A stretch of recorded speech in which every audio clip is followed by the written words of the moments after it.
The Poker Players Championship moves online for the first time. This is the World Series of Poker. We are coming to you from the Aria Resort and Casino in Las Vegas, Nevada, and we welcome you inside the PokerGO studio. Jeff Platt alongside WSOP Bracelet winner and WPT champion David Williams. David, quite the prestigious event that we have in store today. Poker Players Championship, $25,000 buy-in. This is a big one every year in the summer in Las Vegas, so glad to see it moved online. It just sounds right. The $25,000 buy-in Poker Players Championship on GGPoker. Final table, cards up coverage coming up for you. But first, we set the scene. And David, with a prestigious tournament comes a pretty stacked field. With a pretty stacked field comes a chip leader by the name of Jason Koon. Probably no surprise to see his name on top of the leaderboard. Yeah, not at all. I mean, Jason Koon is one of the best players in the world. You can ask any of the other top players, they'll all put his name up there. I've played with him. He's absolutely fearless at the table, makes the right decisions. Also just a great guy. So excited to watch him play, get to see some cards up, maybe learn some strategy while watching him play. So, yeah. A guy, when you sit down, it's like you love seeing him at the table because he is indeed a great guy, but he's also a stone cold killer. I mean, I'd prefer to watch him and not be at the same table with him. I think that's fair. And David, this is something that we touch on every single week, but he's a guy who brings in a wealth of experience to the final table, and that's just got to help immensely when you're approaching a big moment like this. Yeah, I mean, like I think I've said, or it's been said, he's played tournaments where the buy-in is probably larger than the first and second place in this field. You know, he frequently plays the $1 million buy-in tournaments or the six-figure buy-in tournaments in the high roller circuit. So I don't think he's really feeling the pressure of this event in any sense. I think he's just going to make wise decisions and want to do his best. Well, we said it was a stacked field. We have Shankar Pillai, we have Big Huni, Chris Hunichen, Christian RUDOLPH, Aram Zobian. No soft spots are popping up too often in a 25K. Yeah, I mean, that's just the nature of a buy-in so large. If you're going to see someone that's not really as good at poker, they're either going to be like sort of a whale who's just having fun or someone who won a satellite to get there. But in general, at a 25,000, one of these high buy-in events, you're going to get players that are used to playing high-stakes poker. All right, we'll get to know some of these final table lists in just a little bit. But first, let's take a look at the facts and the figures that surround the 25K Poker Players Championship event number 70 of the 2020 World Series of Poker. And we say this every week. Largest ever prize pool for a WSOP online event. It's a $10 million prize pool. Largest ever first place prize for a WSOP online event. That first place prize pays out more than $1.8 million. 407 entries in this one, 55 spots paid. So when you consider the rake, a slight overlay from the good people at GG throwing $28,500 more into the prize pool, that is not going to hold them back because GG has given us a couple of main event satellite seats to give away to you, the viewer at home. More information on that in just a little bit. So David, how has GG performed as the host of the World Series of Poker, in your opinion? So I think every poker player knows when they come to Las Vegas for the World Series of Poker, they're coming because it's big. Yeah. Large events, a lot of large prize pools, big number of entries. And I'm not surprised to see that GGPoker did the same. I mean, these events have been huge, lots of entries, lots of prize pools. It's still going on event 70. So they did a great job of replicating the live World Series of Poker online this summer. And one really, really big one to come next week. All right, let's take a look at our leaderboard for the final table of the 25K Poker Players Championship. We said it at the top of the show. There he is, one of the best players in the game, Jason Koon, on top of that leaderboard. Shankar Pillai right there. Christian RUDOLPH, the German, is in third. Former World Series of Poker main event final tableist Aram Zobian is in fourth. Big Huni rounding out the top five. Some online sickos and Alexei Ponikovs and Alexei Boyka. It's Paulius Plasinides' nailed it. First WSOP catch. This is quite a way to kick off your WSOP career. And in ninth is the Brazilian phenom, the Brazilian superstar, and that would be Bruno Batiun. So David, while they are definitely deeper than they've been in some of the broadcasts that we've done, I think this setup allows for Jason Koon to really put some pressure on his opponents. Yeah, unfortunately for the other players, the person with the most chips probably has the most experience in these situations with the large pay jumps. So the players with the shorter stacks are going to be waiting for someone to bust, because every time they do, they make more money. Sure. The players in the middle are kind of in a weird spot, because they can't really do much, because they're hoping there's so many people below them that could get knocked out to make more money, which allows the people at the top, such as Jason Koon and Shankar Pillai, to really apply pressure to those stacks. So I think we're going to see that executed, and it's really going to be really difficult for the people to move up who are at the bottom in the middle. Well, that leads us into this next graphic perfectly. That's why this man is a professional. So let's take a look at the payouts. We set at more than $1.8 million up top. Our final 9 are guaranteed $154,000. There is one more look at the leaderboard. It is Jason Koon starting off the day as the chip leader. It is Bruno Patillon as the short stack. I feel like, to your point, spots 2 through 8 are kind of waiting for Patillon to bust.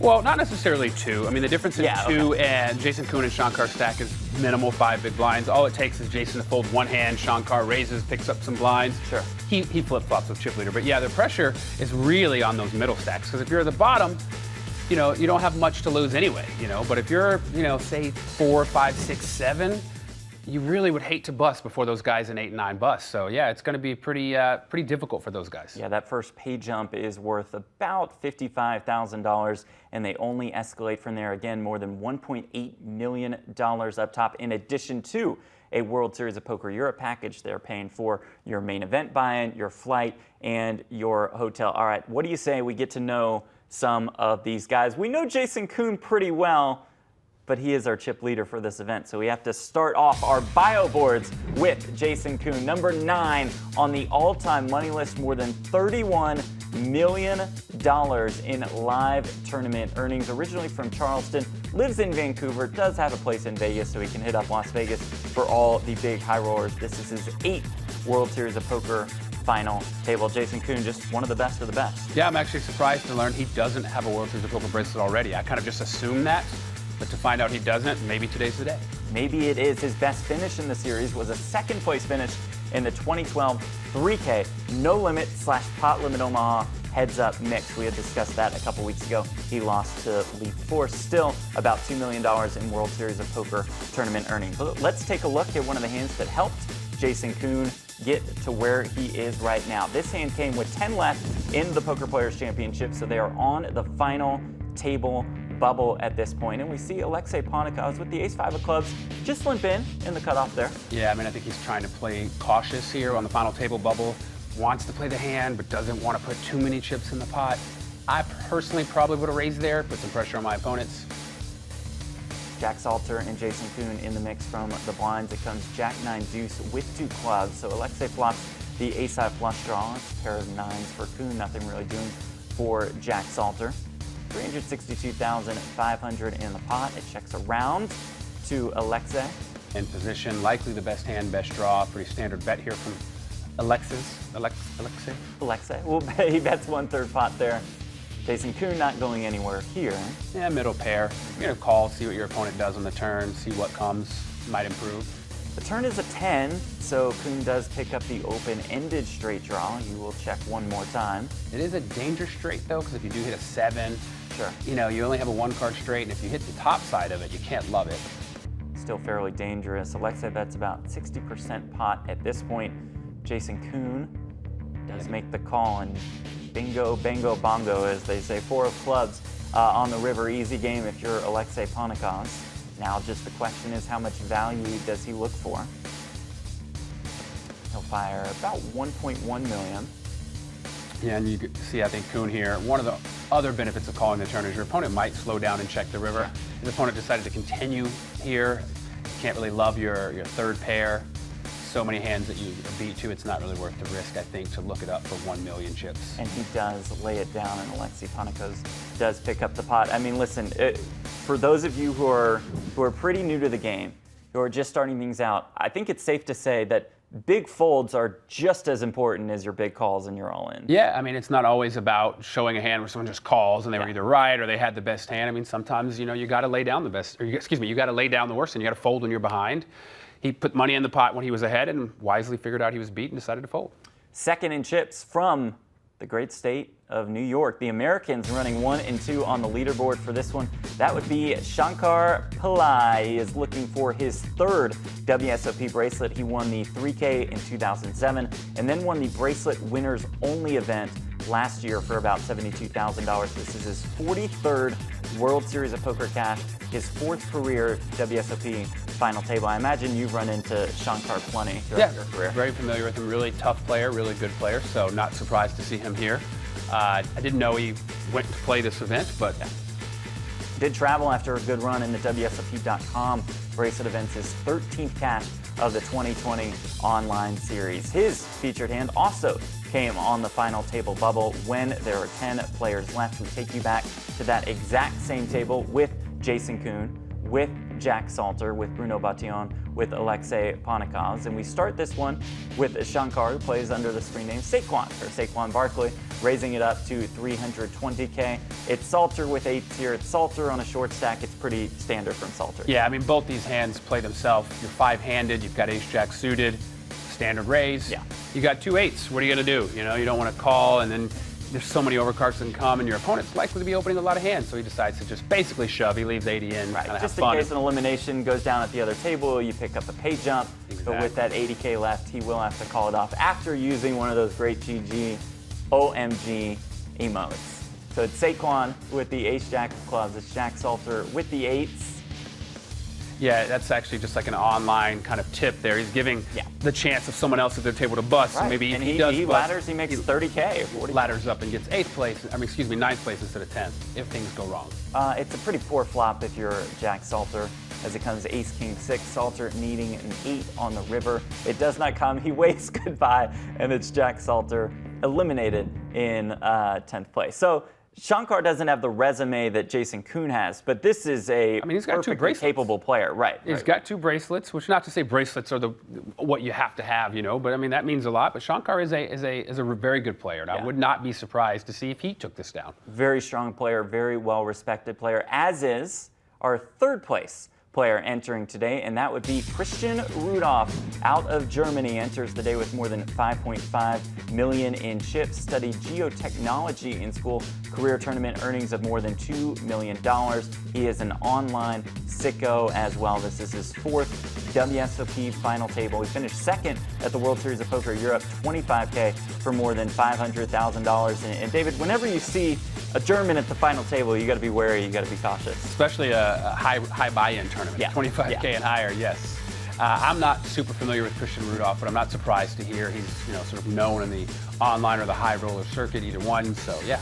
It's just popping up in the live high roller scene. We've seen him online plenty. All right, and with 10 players left, it was Christian Rudolph in the big blind. This was a super key hand for him. At our other 5-handed table, Big Huni, Chris Hunichen, raising it up with the ace-9 in the cutoff. Rudolph started this hand with about 30 big, so pretty easy to defend here with the 6-8 of diamonds. Yeah, and he flops a flush draw here. You're out of position, so I think he's obviously going to check call here. Definitely not going anywhere. Hunichen with the ace of diamonds, so a couple backdoor draws for Chris Hunichen.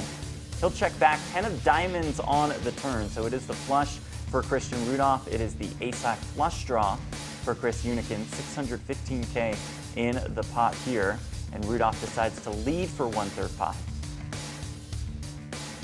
Big Huni with that ace of diamonds, going to come in for a raise here on the turn. Yeah, he's got the ace of diamonds. He's got overcard to the board, representing king, queen-ish type hands. His opponent did just defend the big blind, so he knows his opponent could have pretty weak holdings or could just be betting a 10 or something. So I think a raise here, he's trying to give himself a chance to take it down without having to improve on the river. Rudolph does make the call, 1.9 million in the middle. Another 7 pops up on the river. And is Chris Hunichen going to go for it here with just ace high? Does have that valuable ace of diamonds. Does bet 1.2 million. Right, I mean, he incorrectly identifies his opponent as not having that strong of a hand, decides to make a bluff here to apply maximum pressure, but unfortunately for him, his opponent had a flush. Yeah. I think if his opponent didn't have a flush or trip 7s, the bluff probably gets through. To your point, if he's in the mix with a 10 or even a queen, that becomes that much tougher of a call for Christian Rudolph. All right, 4th in chips entering today's play, a 2018 World Series of Poker main event final tableist. He finished 6th at that final table. That would be Aram Zobian. This is his 8th cash of the 2020 WSOP. Had that great run in 2018, ended up losing out. The eventual champion was Johnson, and his Boston Celtics are still in the playoffs. So maybe he's like got a little NBA run good going.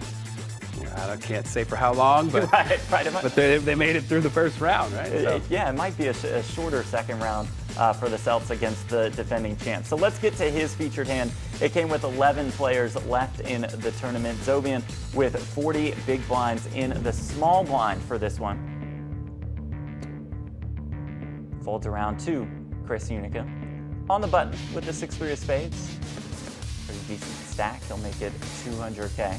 Yeah, I think you're going to see Big Huni raising most buttons here, 5-handed with the chip lead at the table, applying maximum pressure. Zobian does make the call. That's Chicken's Barbecue in the big blind. Chicken Barbecue is Paulius Plasinitis, who is also at our final table, and he flops a flush draw. Nothing doing really for Aram. Big Huni flops a gut shot. Yeah, and you're going to see both players check. Big Huni on the button with only 6 high, does have a gut shot, decides to check it back. Has 2 opponents, says, you know what, I'm not going to put any more chips in this pot with only 6 high. Jack on the turn for Paulius for Chicken Barbecue, but it's Zobian taking the lead here. A little ambitious here, yeah. Leading into 2 players with just king high. I mean, I think he's just saying, if neither of them hit the jack, right. I probably just take this down here, so that's a pretty valuable pot to pick up. But unfortunately for him, his opponent has top pair and a flush draw. Ace of clubs comes on the river. And speaking of ambitious, check this out. Yeah, the I mean, jam for 2x pot. He's able to identify if Chicken Barbecue had an ace, he's probably shoving the pre-flop when it goes raise call. I'm going to represent something here that he can't call with, which is why I would have liked to see Chicken Barbecue just shove all in on the turn. You've got top pair and a flush draw when your opponent leads into you. This pot doesn't even go down like that if he makes that move. Big pickup for Zobian again. 6th place finish in the 2018 main event, looking at another massive score to his poker resume. This guy's resume is full of massive scores. We call him Big Huni. That would be Chris Hunichen out of East Carolina University, now lives in Las Vegas, married with 2 kids. He has career earnings of more than $8 million. A first or a second place finish for him today would be his biggest career score, but you've seen Big Huni for years now, right? You've run into him all the time, I'm sure. Yeah, super nice guy, lives here in Vegas, frequently see him at the hockey games and we talk, and you know, I'm a big fan. He's a really good guy, nice person, always you know, always there for you when you need him. So seeing him at this final table is really cool for me. But you know, I like to see that he's been going to the high rollers lately, been, you know, putting himself out there, and he's been having the results. So not surprised to see him here either. We're going to rewind a little bit and take you back to when this tournament had 32 players left. It was Big Huni on a relative short stack, still comfortable with 20 bigs. That is Sammy Kelapuro, who rips it for less than 10 bigs with the ace-queen. It's Big Huni on the button with the king-jack of diamonds. You know, it's a little ambitious. He doesn't have many chips himself. Yeah. He knows his opponent doesn't have many options. I mean, they don't have that many chips, so the range is going to be pretty wide.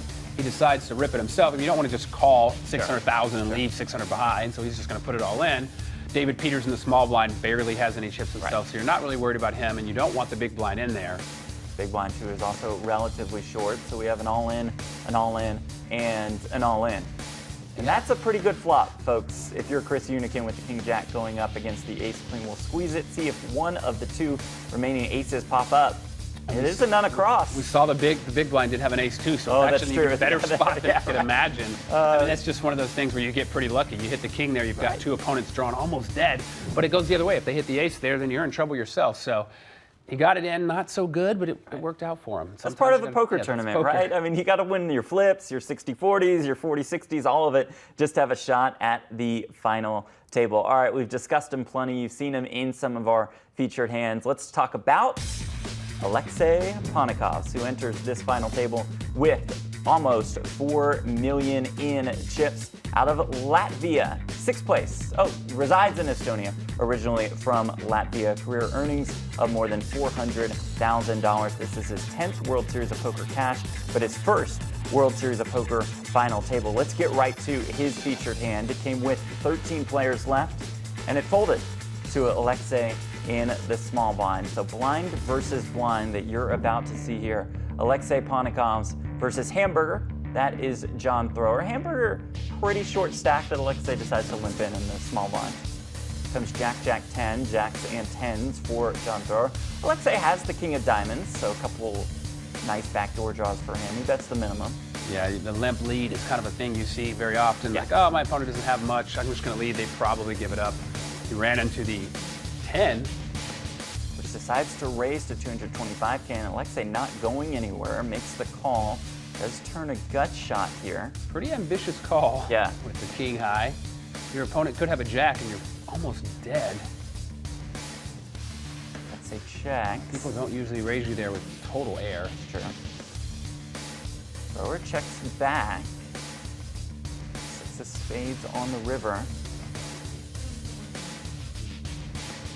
Alexei checks once again. Now, is the hamburger going to try to get some value here?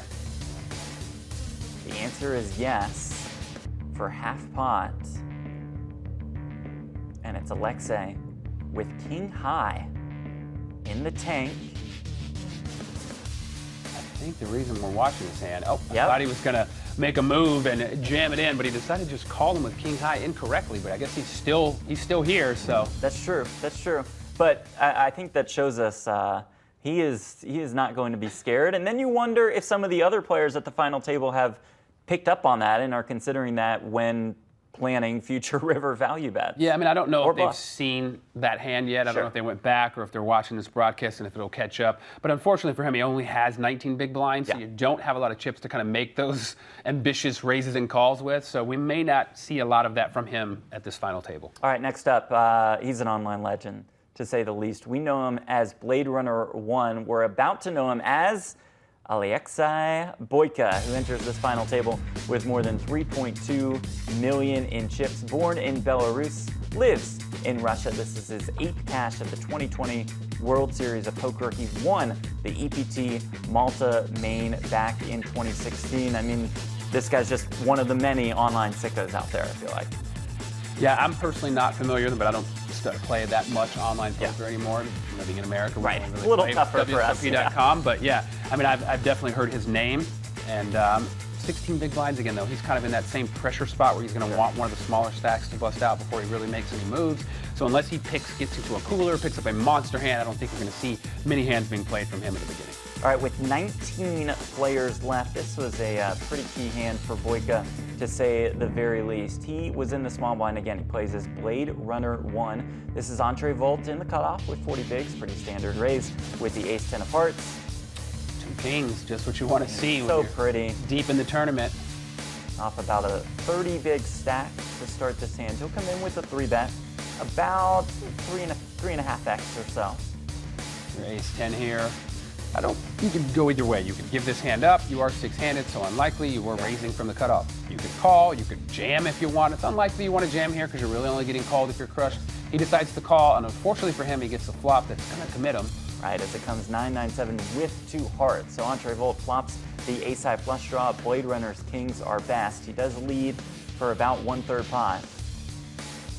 Yeah, if I'm Just rip city. If I'm sitting here with the ace-10 of hearts, I'm going to rip it in and be like, you know, my opponent may fold, but if not, I've got plenty of equity, unless they're full already. 4 on the turn. Just looking to dodge an ace or a heart. I mean, just to guess he'll dodge it. I'll give you the ace-10 for, you know, I'll give you 10-1 odds. Oh, you're so generous. Big-time gambler. And the river comes the 4 of diamonds, so that was a great way for Blade Runner to chip up. And again, he enters this final table 7th in chips. Running through the final table list of the 25K Poker Players Championship. 2 more players to go as Cards Up coverage starts in about 7 minutes. So let's get to know Paulius Plasanaitis. Out of Lithuania, enters this final table 8th in chips, plays on GG under Chicken Barbecue. His very first WSOP cash is a final table appearance in the 25K. Not terrible. Yeah, I'm going to wager he's got probably some more experience than we know. Right. Yeah, we're making him out to be this rookie. Like you said, probably a bit more experience. For live tournament earnings of more than $50,000, let's get to his key hand. It came with 32 players left in the tournament. He's in the small blind here. We'll fold around to him blind versus blind. Now, these spots can get a little tricky when the big blind is so short, like Hunwei Lee is, but there's still some fold equity there. And Paulius just decides to rip it in with the 9-6. Opponent has less than 10 big blinds behind. You know, some players are a little more conservative in that spot. He decides to just jam it in with any 2, 9-6 high. His opponent had a queen. Yeah, looking for a spade or a 7 now is Paulius. Will squeeze it, and it's a beautiful squeeze if you're Paulius, as we see the spade on that king right away. That was a massive spot for Paulius Plasinitis. Enters this final table as one of the shortest stacks, but not the shortest stack. The shortest stack would be Bruno Batillon. We see another Brazilian at this final table as Batillon, the #1 ranked pro in Brazil when it comes to online poker. Let's get to know Bruno just a little bit. Over $3 million in online earnings. This is his 8th cash of the 2020 online series. And David, it's Brazil representing once again at the World Series. Yeah, I feel like every final table we've covered, I don't think the heads up that really wasn't the same structure, but every multi-table tournament, we've had a Brazilian there. Brazil is really making its mark this summer in the WSOP Online on GGPoker. That's Brazil awesome. is really showing out. Shout out to not only GGPoker ambassador Felipe Ramos, but also I saw that Neymar is firing the main event today, so we will be sure to keep you posted on his progress. All right, let's get to Bruno's featured hand. It came with 26 players left. Bruno in the hijack with pocket queens. Unfortunately, at the time for him, spoiler alert, James Park has aces here and about 13 bigs. Hey, we've had some of these where the people lose. That's true. He does have the person covered. That's true. This So could he show should stay alive. one of the speed bumps he had on his road to the final table. We don't know just yet. We will know soon.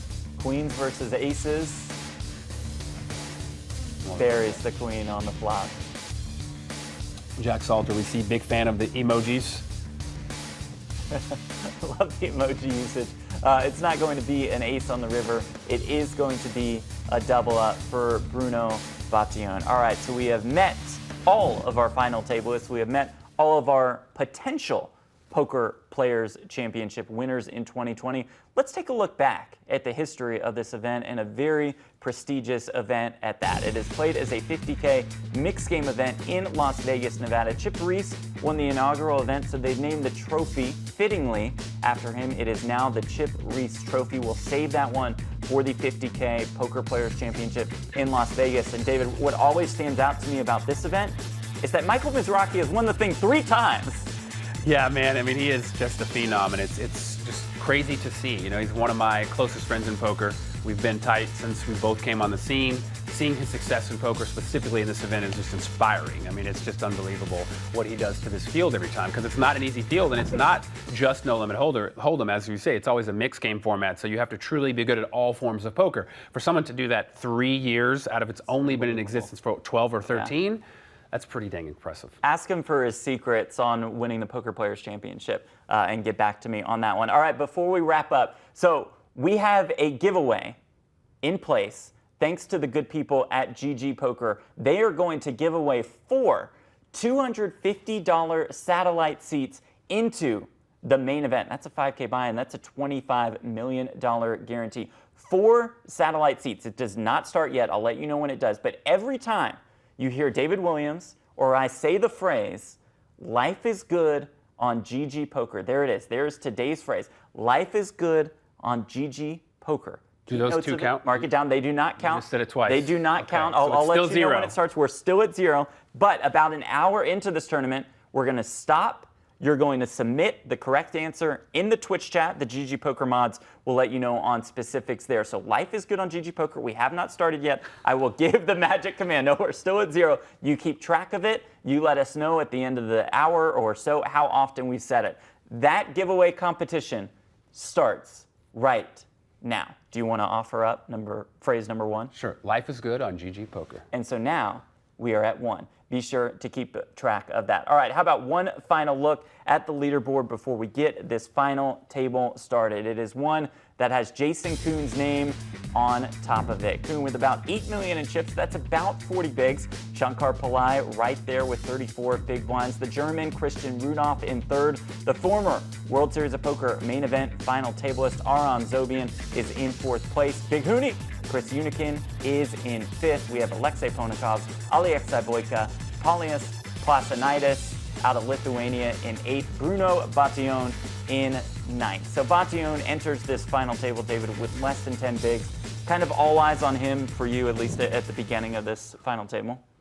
Yes and no. I mean, all eyes are really going to be on Jason Koon because I think he's going to be involved in the majority of the pots. If he kind of like I think it was Daniel Dvorez who we watched kind of the Millionaire Maker take over in that spot. But yes, I think the players are going to be watching Bruno Batillon because until he busts, the people above him, right above him, can't really do anything. Jason Koon, the chip leader and the most experienced player at the table. What do you think it would mean to a guy like Jason Koon to win the Poker Players Championship and his first bracelet? I think it would mean a lot because I know Jason is big on poker history and accomplishments. Even though he's very unassuming and he's not braggadocious or anything, I think he would like to have that accomplishment. He'd like to win a bracelet because I think he respects it. I think he respects poker and the history, and he wants to be included in that list of bracelet winners. Jason Koon tweeted a couple days ago, he was looking back into his email, and it was a complaint to an online site about this $2 and rebuys tournament that he was playing. He's like, am I going to get my money back for this because the server wasn't working? How impressed are you with his rise to the top over this last decade or so? It's impressive, but I feel like I'm repeating myself. It's not surprising. I mean, the guy really studies the game. He's constantly in the lab, improving. I've watched it over the years I've known him, so it's just how he is. Who's a guy for us to look out for that's not on top of the leaderboard, but he's kind of your sleeper / dark horse going into this? I'm a little biased. For me, it's Big Huni, Chris Hunichen. He's a friend. He's a good poker player. I'd like to see him do well. So I wouldn't be surprised to see him. He's also been studying a lot, improving his game, especially this past 2 years or so. This is an absolutely stacked final table, and we are pretty fired up for it. We hope that you all are as well. So we welcome you in to the 25K Poker Players Championship, event number 70 of the 2020 World Series of Poker Online. It is on GGPoker. More than $1.8 million up top on this one. And with that, let us take you to the final table of the Poker Players Championship. Here we go. Our final 9 guaranteed $154,000. And David, to start things off, just one of the quirks of GG, the seating draw. Yeah, the old seat swap. Yeah, you get to choose where you want to sit. We start with the short stack, and that would be Bruno. Yeah, I feel like they could leave the 9th guy off. Right, because it doesn't matter. It doesn't matter because everyone moves around you. And to the viewers at home, if you're playing this, you can select visually where you'd like your seat to appear on the screen. So if, for example, Bruno is here in the, I guess, what do you call that? I don't know if it's 1, 2, or 3, but the east seat, if he wants to be at the bottom, he could choose to be at the bottom for his own view. So this is strictly about positioning.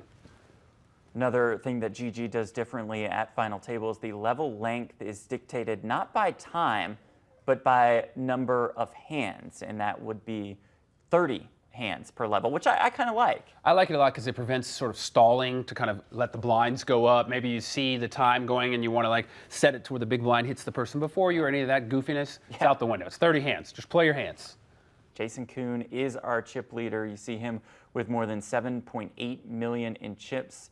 Big Huni and Shankar will switch seats. We welcome in those of you watching us not only on Twitch, but on PokerGo's YouTube channel and Facebook page as well. We are following the chat on Twitch here and there. We know we have the mods in there, and we do have a giveaway at hand, giving away 4 $250 satellite seats to the main event, and that will come within about an hour 10 or so.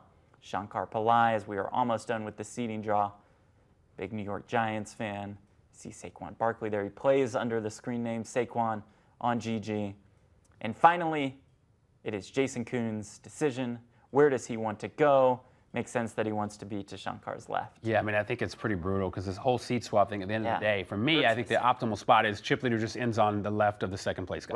Right. So it does really hurt the second place guy. It's like the second place guy gets really the worst of it for this whole deal. Our final table explanation roundup is complete with these game clocks that the players have. So they have the standard time, pre-flop, flop, turn, river, and then they can reach into their time bank, so to speak. And that is the time that they are given throughout the entire final table. And with that, we are underway at the 25K Poker Players Championship, and a decent start, I would say, if you're Chris Hunichen.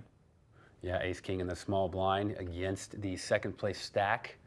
Be interesting to see if he decides to do something like limp here, because a lot of players take advantage. They assume when someone limps a small, they have garbage and they just auto-raise it. But he takes the other approach. He just ships it all in with ace-king, hoping Shankar wakes up with something like an ace-9 and decides to look it up. There is about a 55K pay jump from 9th to 8th. Again, our final 9 guaranteed $154,416. Up top in this one, the biggest first place payout ever for a World Series of Poker online event. That is more than $1.8 million. Another ace-king, but again, no takers. Just a guess, we'll say the same thing next week. The biggest first place payout. It's been a trend. I mean, every week we keep escalating. It's almost like they did that on purpose or something. I don't know. From Colossus to Millie Maker to Poker Players Championship to the main event. Got a few hands here. King, queen, offsuit under the gun. It is a full table with some pretty short stacks, so you've got to assume strength when someone raises under the gun here. Jason Koon does, lays down ace-10. He's like, this guy's likely got a better hand than he actually does.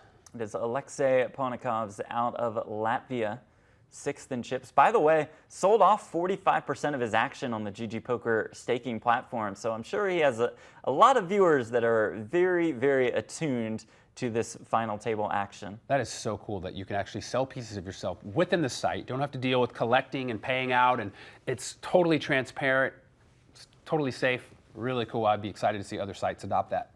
Koon calls on the button here with the queen jack of spades. Aces for Aram here, Aram Zobian. Yeah, he knows Koon with the button here knows he can apply a lot of pressure to Zobian if he chooses so. Zobian checks, not only the aces, but a couple backdoor draws.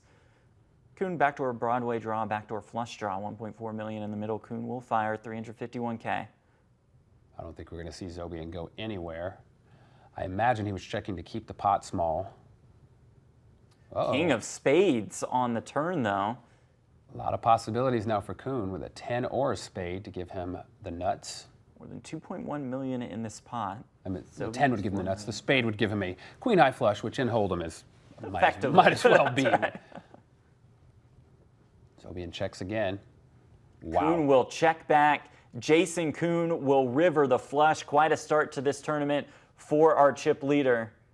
It's going to be very hard also for Zobian to put Koon on spades here. Yeah, especially after Koon checked back on the turn, but Zobian wisely identifies there's no value in betting in here. If you are going to play this hand, you want to just check call, because either your opponent's bluffing and you get some free chips out of them, or they're betting a better hand, such as this one. How much does Jason Koon look for here?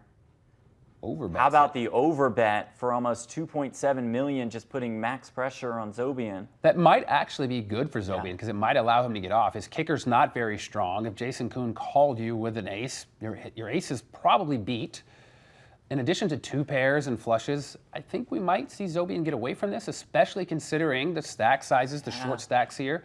Risking 2.7 million of your chips, not really something I think you want to do with an ace with a weak kicker against an opponent like Jason Koon. An opponent, though, who is very capable of making this move without a hand. He is, but you've got to kind of think, what hands did he call me with pre-flop on the button? Yeah.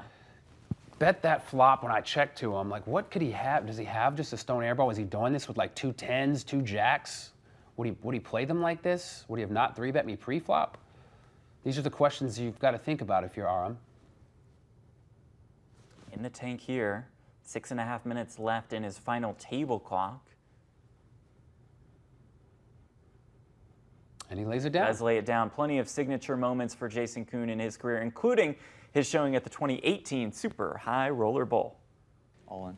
All in. Call. Justin does call, and here we go. High, Koon fishing for some runners to a straight or a pair. Oh, that'll just do it. It's aces up, and we've iced it. The river, inconsequential, and Jason Koon. What a run by Jason, of course. One of the world's best. This guy has been on such a tear. Expect to see big things from him for as long as he chooses to play the game. 2.1 million for Whew, 2.1 million for third. That was the year, David, where you just couldn't beat Justin Bonomo. No, I was actually here for that Oh, moment. were you? Okay. I just showed up here to talk to the guys here at the PokerGO studio. I believe that was right here. Okay. And I remember Daniel, Justin, and Koon, three of my favorite people in poker at the table. It was a treat to see. I think I stayed and watched. That might have been the first event here at the studio, the first live event. I think that's probably why I was here then. Right. For a reason to come check it out. And you can see the pressure that Jason Koon is putting on his opponents. He ripped last hand in the cutoff with the ace-4 of diamonds. He rips here with the jack-10 of hearts. Was that 2-9s or 8-9? Or are my eyes deceiving me that Christian Rudolph just folded? I believe it was 2-9s, but it could have been 8-9. My vision could be bad. I mean, I wouldn't be surprised if it's 2-9s. What are you going to do when you have 5 million chips? So handcuffed. It's all in from the chip leader. You pretty much can't play it was pocket nines. I mean, that's incredible, but what can you do? I mean, Christian Rudolph made the play that he has to make, right? There's so many stacks short of you and so much money at each jump. How can you call with 2-9s there? Right? Even if you're flipping, you're like, oh, wow, cool. And that's the beauty of the spot that Jason Koon is in. These guys are in trouble. Yeah. Because Jason Koon, like right now, I would, he laid it down. I'll say I would not be surprised to see him keep on steamrolling. Maybe he had to go get a glass of water in the kitchen. He's like, I'm going to take one off. He's like, it won't matter if I take one off. I got to go grab a cup of water. Again, about a 55K pay jump. Well, that'll work for Bruno, who entered this final table as our short stack. Has about 9 bigs now. Every pot extremely important for him.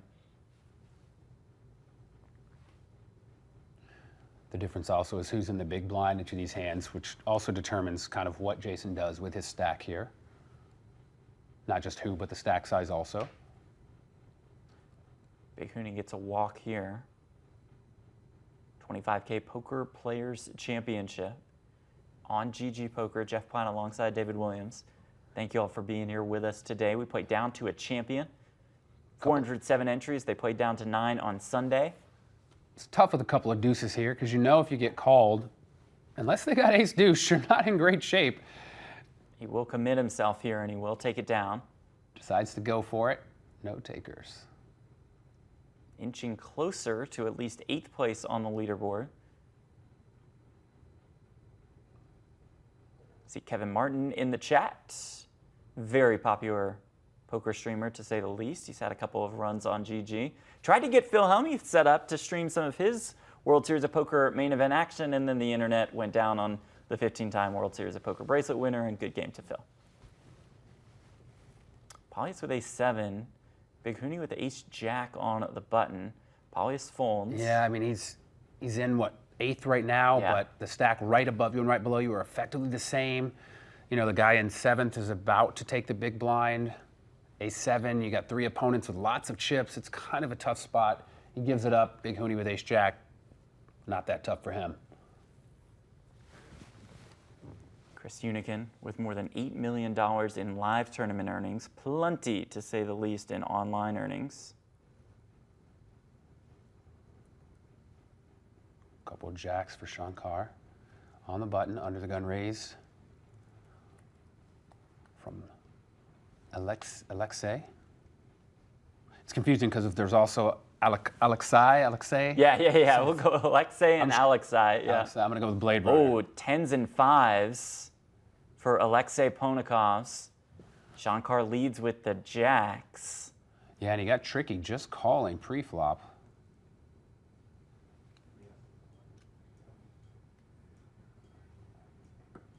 You can't really put your opponent on an overpair. If you've got the 10 here, you don't really think they've got a 5.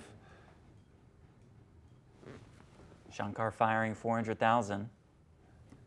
You've got to love your hand if you got the 10 here.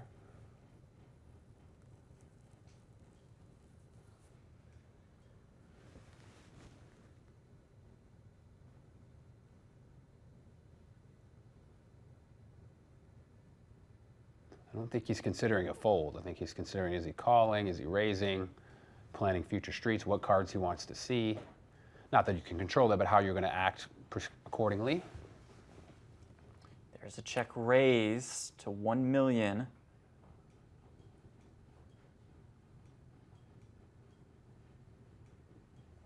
And I think if you're Shankar with 2 jacks here, right now you're like, all right, I don't think my opponent has a 5. Yeah.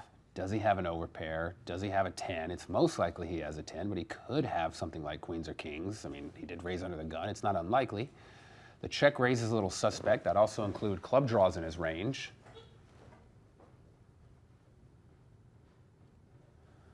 Again, with the short stacks on the table, it's just such a tough spot because if you're wrong and you cripple yourself if you're Shankar and put yourself down with the short stacks, you came in second place with 34 bigs, so you don't want to be wrong here, but do you really want to fold jacks? Yeah.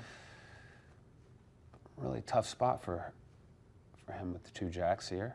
It's easy for us, we see it, rip it in, but he gives it up. Wow, Shankar lays down the jacks. Yeah, I mean, I think it's everything we just said. I think it's more so about the stacks around him, the amount of chips he has in relation to the field and the pay jumps. It's like, he doesn't really have a lot of options here, right? Just calling that 600,000, you're effectively going to be playing for it all. It's got to be painful. And if you're wrong, you are down in the cellar. Ponikov's with the ace-4 of diamonds here. So we've got Koon on the button again. I don't think he really cares about his holdings. It's just position and his chip stacks, 7-5. Alexei happy to defend, happy to flop an ace. Still, it's going to be tough. You're going to have to hold on the entire hand if Koon's going to apply pressure. He does. Small bet. It's not necessary to bet too much because in general, if your opponent has nothing, they're just going to give it up. So no reason to risk a lot. He bets 281,000.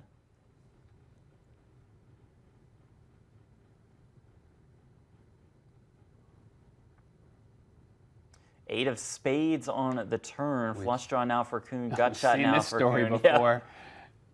Gut shot and spade draw. He might check it back to give himself a free card.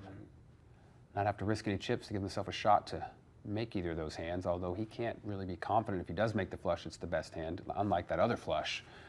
Big difference with a 2-card queen high flush, and he does it again. Checks back and does hit a flush on the river.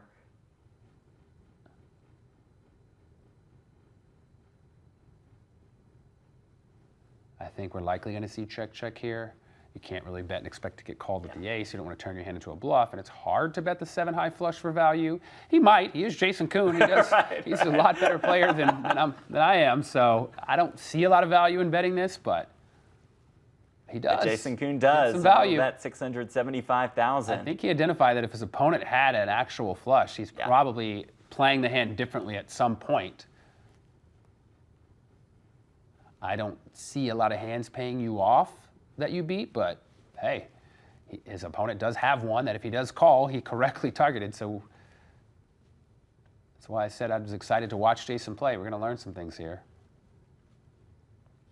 Koon going for some value, betting 675,000. Oh, wow, the check raise from Alexei. How about that? Sick poker here, guys. This is top level. And notice Jason hasn't just insta-mucked it, right? He's actually considering like, no. This 7 of spades could be good here. How wrong was I about both players in this spot? Right, the two of us were I was probably going to go check here. Yeah. Let's check, bet, raise. Close. And we might get a call. No, Koon does lay it down. In a way, though, that kind of goes back to what I was saying about why betting the 7 high flush. You don't get called by a lot of hands that beat you, but you do open the door for that to happen. Yeah. Now, I'm not trying to criticize Jason Koon's play by any means, but that is a risk you take when you try to make these super thin value bets. Uh-oh. Huni opens with the king-queen. Koon with 10s in the cutoff.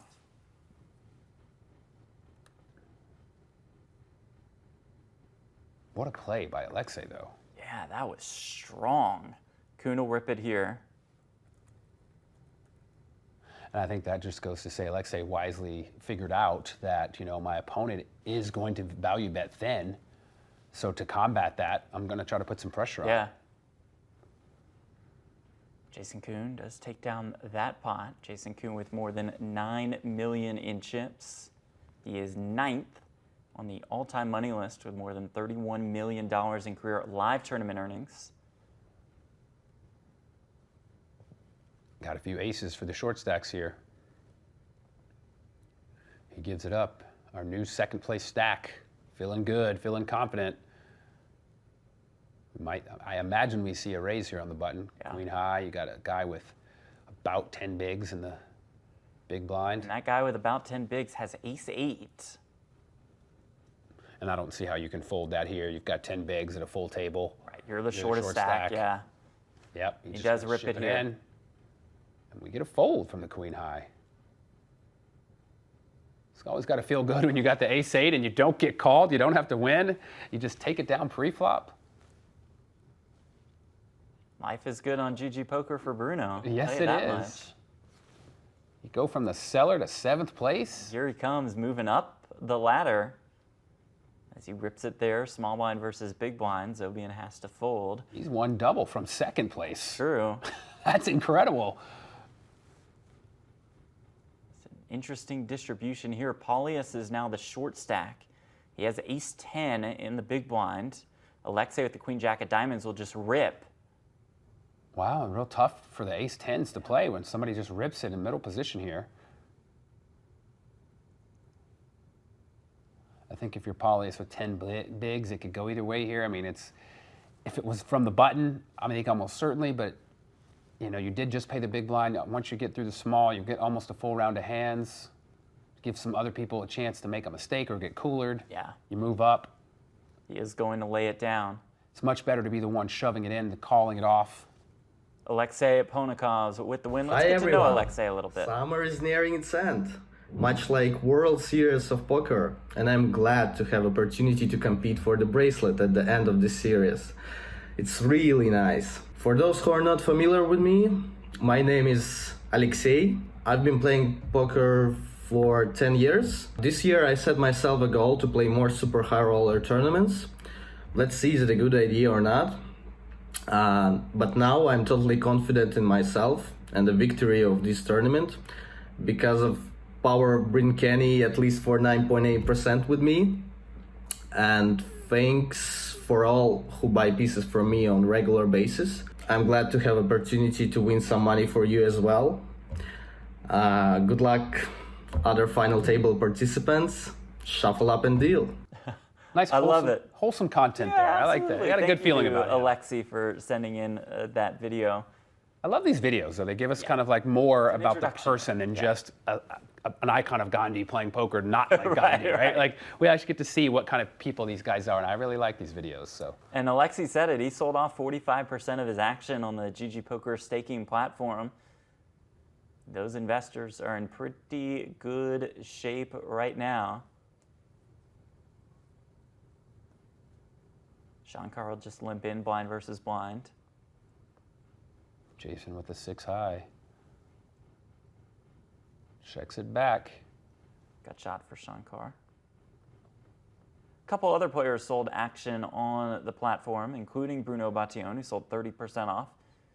And then, David, I know if you were on the site, if you were allowed to be on the site, you'd buy this player's action. Chris Hunichen selling off 10% at 1.25 to 1, and he only sold off 0.8%. So a missed opportunity for investors here for this one. When you look at it straight up, it's a steep markup for a 25K buy-in. The field's going to be tough. 1.25 is pretty tough, but hey, he has confidence in himself. He wanted to offer it at that price, and it looks like you would have done well if you'd bought it, right? He's here. Got shot now for Koon. Again, just max pressure from Jason Koon. Christian Rudolph also sold off action. He sold off 17%, and his little bio description said, losing player on GG. Not losing anymore after this. Here's the ace-jack of hearts for Shankar. We see Alexei has the ace-5 of diamonds. That's Blade Runner. Wow, and he didn't ship it. A lot of players on the button in Shankar's spot just move all in here. I think that was partially to deceive his opponents and to give him some room in case Jason Koon decided to ship it on him. But that might actually cause Alexei to go all in, which he does, and Shankar's easily going to call. Alexei is dominated. And here we go. Alexei Boyka all in and at risk with the ace-5 of diamonds, and we'll need runner now. Well, can we squeeze a 2 across for a sweat? Needing a 5-ball. And we do not get the 5-ball on the river, so it is good gain. Alexei Boyka out in 9th place for $154,416. Tough spot there for nothing he could do. Yeah, I mean, not much you can do when you're with that chip stack he had and you pick up ace-5 suited against the button. You're going to get it in there. You just got to hope it holds up. 55K pay jump for our remaining 8 to our guaranteed $210,079. There's a 75K pay jump from 8th to 7th. Yeah, and that's got to hurt. He's Blade Runner 1 started in 7th. Yeah. A lot of things worked out to force him into the the bottom stack, and he was forced to get all in. Polyus will rip it and take it down. Big Hooney with the queen jack suited, middle position, opens it up. About 20 bigs that he started the hand with. I like this though. There's not a lot of waiting. You know, even though they do Yeah. the 30 hands, we were still seeing on some of these tables people waiting, letting the time tick down. These players are here. acting. This is go mode. I like it. Could Two be Rip threes. City for Bruno. It is. Zobian started with 4.4 million. He's down to 2.7, and he feels like he hasn't really been involved. It's just the Right. nature of just being at the table. Had that first hand against Jason Koon go poorly for him. Interesting fold the button with queen nine with two short stacks. Turns out it was a good move. Right. There. If we're being results oriented. It's Chicken perfect. barbecue with king queen, Yeah. ready to barbecue that queen nine.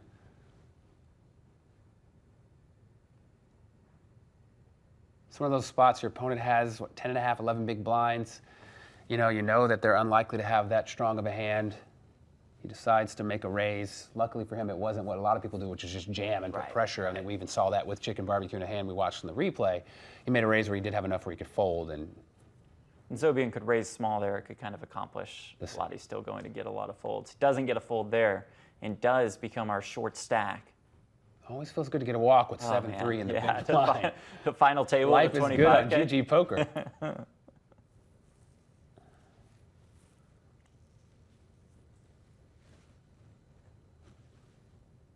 Overlay alert, $32,100. We got to get there to that 1,500 deep stack side event. Let me hop on a plane real quick. Then plenty of side action on GG. And you were close to making that trip for the main, yeah? Yeah, unfortunately, I forgot. If you want to go out of the country, you need a passport. Yeah, that's And recommended. my passport expired right at the beginning of all the madness that is the world when traveling stopped. I submitted it for a renewal. Yeah. And I realized as I was making the plans for this trip, wait, where the hell's my passport? It has not arrived yet. So I looked on the website with the passport agency. It should be here shortly, they say, Okay, but all right, well, that's then, not enough time to go. So unfortunately for me, I'm here this year Okay. with you. Well, we're happy to have you then next Saturday for final day coverage of the World Series of Poker main event. Shankar with nines on the button here. Gonna go ahead and raise and take it. You know, I've always felt would be cool if online poker, because they can do this, if the table just morphed and became an 8-handed table, like that yeah, so there's space no in the empty middle, spaces. and it just Yeah, I kept like filling the this. empty spaces and kind of like turning it into even it out a little bit. It's like moving a chair out in real life, Yeah, and scooting right, around. right. Scoot around. Polyus with sixes and about 15.5 bigs. Yeah, I think you've got to ship it here. I'm not sure what else you're waiting for if you decide not to. I mean, I guess you could be waiting for Aram, Yeah. you know, with the shorter stack. But it's unlikely you're going to find spots like this. Nope, gives it up. Decide to fold. Koon here with king queen. I think we're going to see some Just pressure. to guess applied. Jason Koon's going to play. Now, yeah, I don't but- think we're going to see an all-in here because he does have two fairly large stacks. We've got Alexei with almost 6 million, Christian Rudolph with 4, so he just needs to make a standard raise. And Rudolph's been trapped. Comes queen, queen, 3. Koon with the trip queens. He's going to show everybody, look, I had Yep, it. I got it. All right, that's I'm so Jason good. Koon. Also had a memorable moment on Poker After Dark. Koon's raised to 50, just flatted by Rast. Uh-oh. We have ignition. No launch yet. All in. Call. I have a set of jacks. You win. Oh, wow. And a quick all-in and call as Koon sees GG. just how lucky he got. At one point down to just one ace on the river, he battles back to become this week's champion. That's a Poker After 50K Dark. sit and go right there. I miss those days. Oh, man. Do like the old school Poker After Dark sit and goes. Yeah, man. You fired some. I think I played like 6 or 7 got a How's win your track against record? Antonio, which was, Okay. felt really good because he's one of the best. And then I got a loss, a second place against James Aikenhead, which hurt really bad. Nothing about James, just I really wanted to win that one. And then a bunch of mediocre finishes, kind of like in the middle there, having fun talking. But no, it was always a good time, win or lose, playing on Poker After Dark. Yeah, just one of the best shows out there. And perhaps we're hoping that it is able to come back soon on PokerGO. Blinds have gone up, 125K, 250K. Here we go. Shortest stack, Zobian with ace-9 on the button. It's folded to him.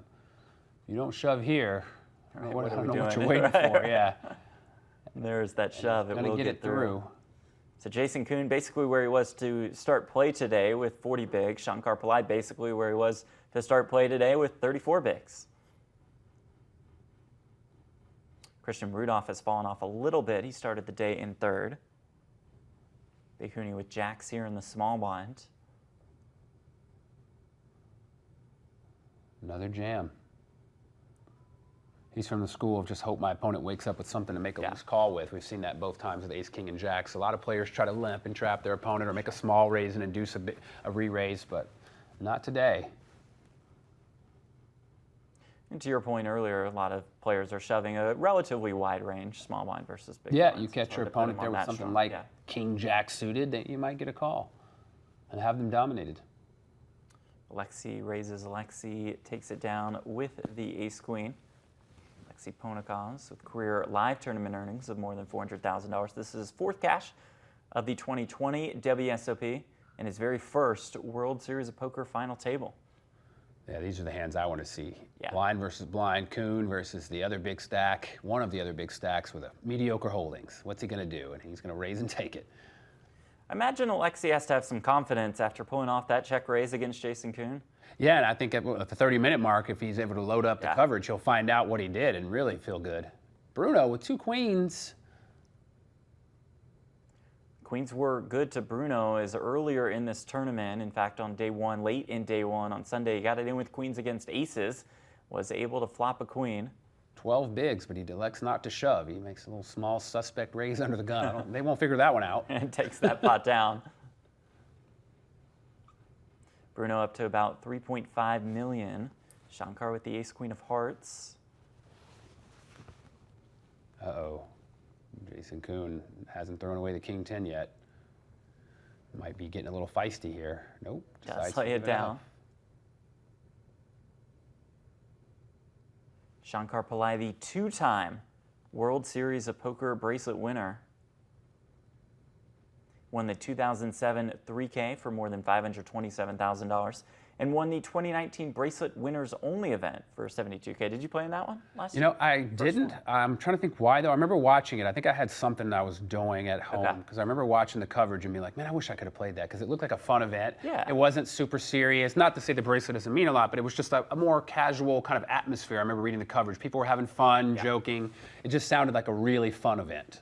Big Huni opens here with the ace-jack of hearts. It's Bruno with the ace-queen on the button. He is facing an under-the-gun raise, and there are two shorter stacks. This is what I was talking about. It's tough when you're in the middle. He's in the middle stack. He's at three shorter stacks, actually, because Christian RUDOLPH is below him. It's like, what do you do with this ace-queen here? It's tough. The ICM implications in this one are pretty wild. There's a 75K pay jump from 8th to 7th. Ace-king, though. Yeah, ace-king suited. You just go ahead and get that all in and let the cards sort it out. Christian RUDOLPH jumps up to more than 4 million in chips. And no nonsense from Jason Koon. He raises the gun, he snap folds. He's like, I'm not going to Hollywood and act like I got which we tough love. choice with my 2 9s here. Nope, I'm just going to muck it and keep going. Listen, they know I'm raising a lot of hands. I know I'm raising a lot of hands. No need to try to trick anybody. Let's just muck it. I love that approach. Big Huni is small blind again. This is the third time he's done this to Shankar's big blind. You've got to think, man, this guy's just abusing me. And ace-6 starts to look attractive when your opponent does it every time. That shove for 19 bigs. That shove gets through for Big Huni. His opponent's had it every time, though. 2 queens. Here we go. So we have queens. Shankar we can see with ace-jack. Zobian starting the hand with about 11 bigs. We might actually see Shankar play this hand. His opponent's stack is 11 bigs, but he does have enough chips to play with. I think if Jason Koon wasn't directly on his left right here with a stack. I think it would be a lot easier for him to play right now, but he does not want to make a misstep and have Jason Koon wake up with a hand. So he's got to decide, is he calling, is he going to re-raise, or are they just going to give it up? He is just going to fold. Zobian picks that pot up. Our final 8 guaranteed $210,079. Aram Zobian, 6th place finisher in the 2018 World Series of Poker main event. Take a look. All in. 23-year-old puts it all out there. Dyer with an ace. One time, baby. One time. The river card is a 10. Zobian's Hail Mary falls short. He will go into the history books as our 6th place finisher. Okay, take it down. Good run. Well played. He was a kid with a dream. His first ever in the money main event finish, worth $1,800,000. 1.8 million, not too shabby for that 6th place finish. Interesting hands here. Right. We've got not only this King 10, but then the big Huni with the queens. And depending on how it plays out, Jason Koon might get in the mix with Ace-Jack here. I think if it goes raise, re-raise, Ace-Jack hits the muck. But if it folds and Huni just opens, which he does, Koon might try to put some pressure on him and say, you know what? There's a lot of shorter stacks than you. How do you like your hand now? Koon does rip it. Does exactly that. Huni's not going anywhere. And here we go. Chris Hunichen all in and at risk with lead. the queens against the Ace-Jack of Jason Koon. It comes King-Jack 10. Koon looking for a queen or a jack on the river. Let's squeeze it. Can we squeeze paint? It's not paint. It's the 6 of clubs, and we have a new chip leader, and that would be Big Huni. Yeah, I mean, that's just a tough spot all around for both hands. I mean, I know what Koon was doing there. Big Huni doesn't have to have a hand that can call that, especially with all those shorter stacks. Pretty much, I think he had the bottom of his range of hands that he does call that with, right? Aces, kings, queens, and ace-king suited, maybe offsuit, or pretty much probably offsuit, but that's it. Like, if he's got jacks there, I think he probably folds, maybe. Big Huni looking for that bracelet, looking for that signature win. Almost had it at the USPO last year. All in. Oh, he's getting called by Peters. Picks up a couple of outs on the turn. Can hit the 8 as well now. Needs to counterfeit or better the 9s. US Poker Open champion. There it is. As Uni built the drama for us. 6 of diamonds on the end, and like that, David Peters. 3rd, and 2nd, so I guess I'll just win the next one. That runner-up finish for $858,000 to David Peters. Wow. What a spot.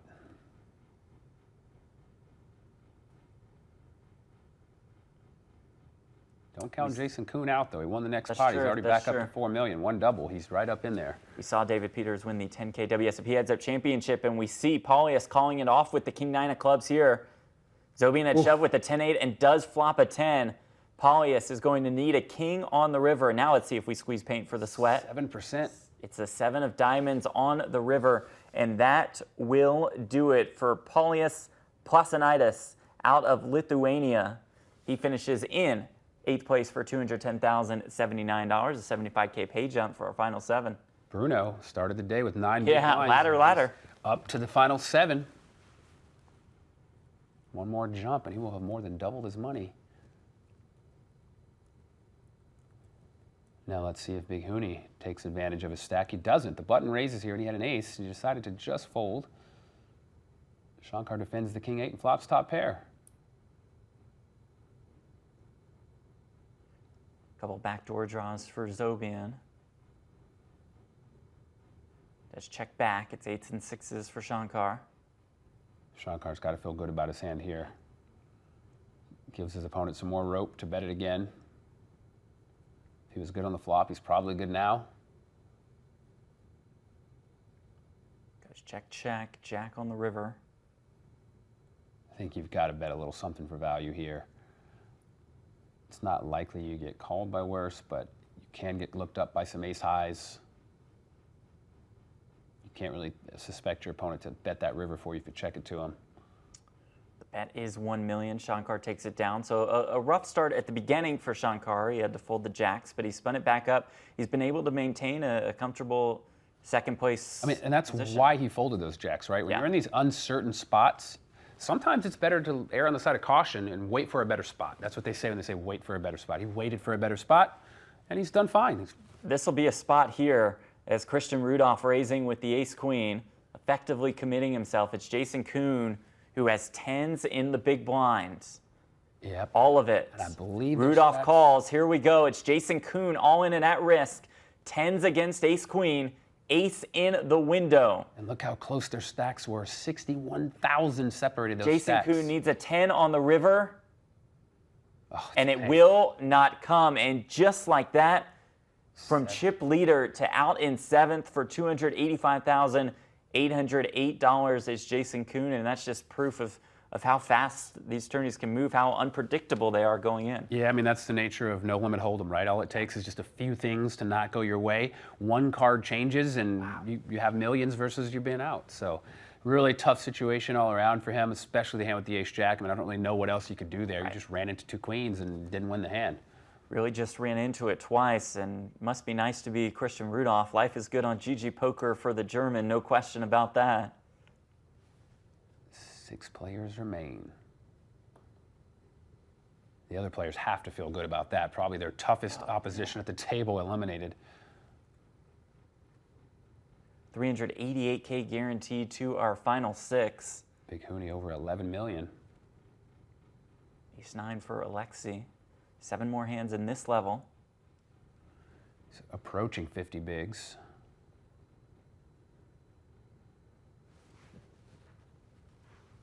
How about Bruno, who's made at least $235K in ladders so far?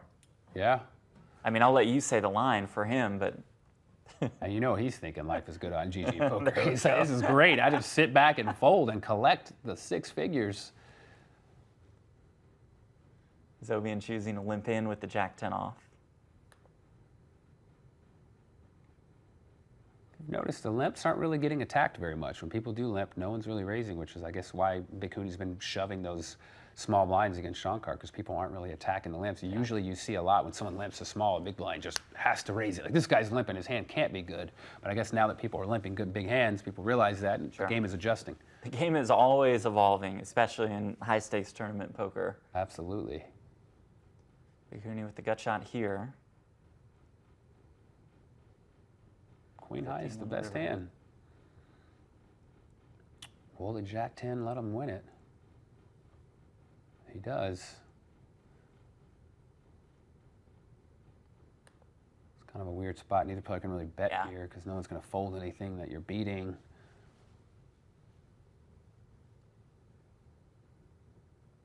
Ace-10 suited. 6 players remain, $388,837 guaranteed to our final 6. There's about a 141K pay jump from 6th to 5th.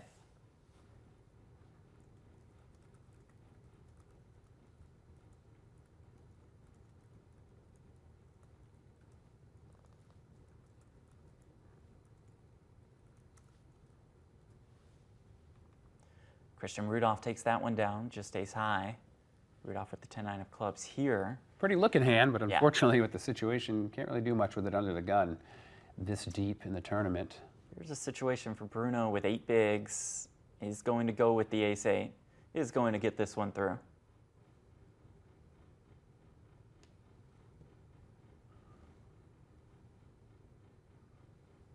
Uh-oh, and we're going to get this one in too.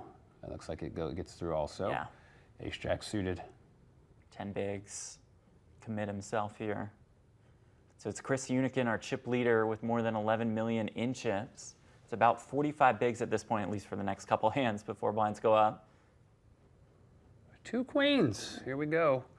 Ooh, and the ace-8 of clubs for Christian Rudolph in the small blind. Deuces for Shankar.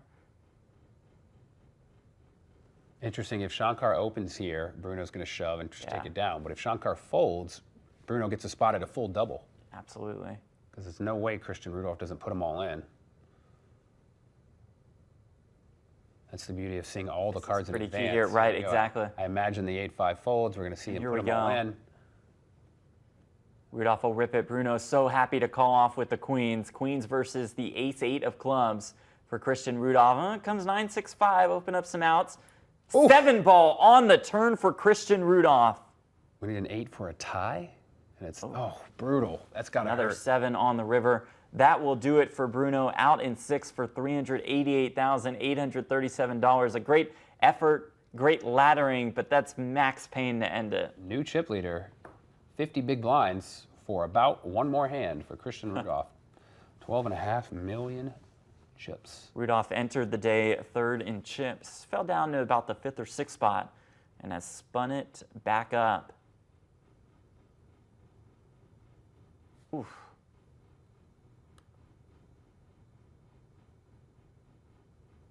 Jack 6 here in the small, or Jack 9, excuse me. Just going to go ahead and shove it in. We've reached the $500,000 mark. Our final 5 guaranteed $529,000.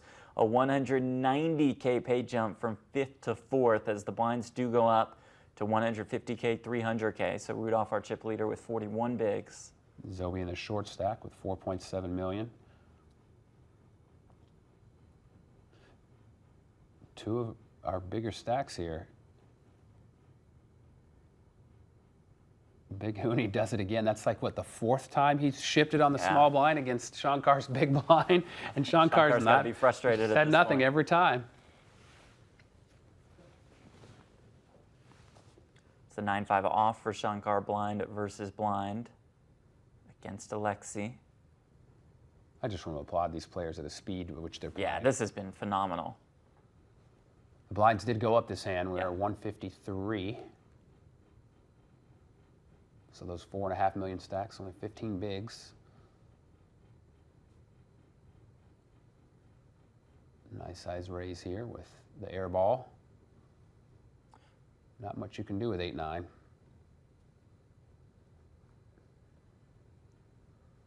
And these are all important decisions, so you have to be impressed with the skill level. But then again, this is the Poker Players Championship, so these are the kinds of guys we expect at this final table. Yeah, no, it's been a real delight to watch. You've seen a lot of things we didn't expect, a lot of surprises, a lot of interesting hands. It's been great. We can certainly say life is good on GGPoker for Christian Rudolph, who is now our chip leader, who does have pocket 10s. He just needs an opponent to play with. Doesn't look like he's going to get one.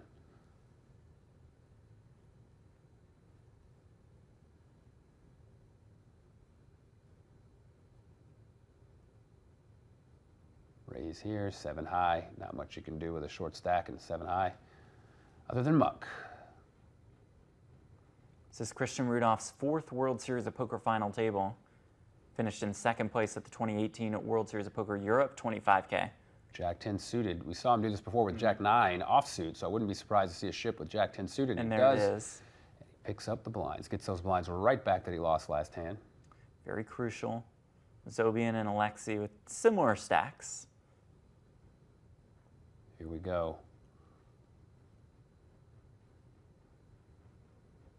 Nope. Elects not to go with the Queen Jack. Is Big Huni going to do it again? He's gotten it through every time with a real hand. Is he going to do it with 6 high? No, he gives it up. Shankar thinking the timing of this is ridiculous. Like, this guy like can see my cards. What's going on? I like this. 5 hands that are real bad. Let's see who's going to win it. The button usually does here. 5-6 suited on the button. I like it. With that stack size, Big Huni's going to open a lot here and is going to win a lot here.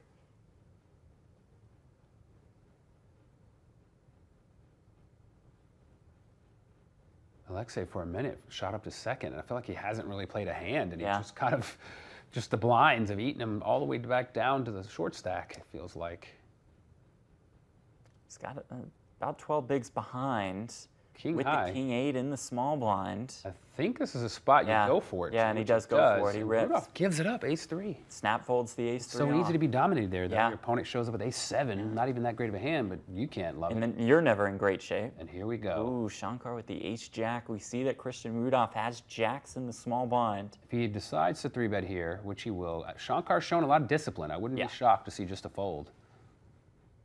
Especially with 2 shorter stacks lying around in Zobian. Exactly why. Knockoffs. And what can you love? What do you hope your opponent, you hope to see an ace-10? Or get a flip out of 2 8s? Like, no, you can't love it. I think Shankar's good enough, and he knows this. It just pains him. You said he's been disciplined. He does lay it down. We saw those jacks. Those jacks was one of the better folds I've seen, so very impressed with him so far. Right back to work. Picks up a little bit better ace-jack the next hand. No one's really getting out of line here. Everyone's kind of playing straightforward. You know, not seeing any crazy moves. We've seen a few, but right now at this stage. Right, most notably from Alexei with the check raise on the river against Jason Koon on a 4-spade board when he did not have a spade. Turned his aces into a bluff. But then again, we haven't seen much post-flop play, period.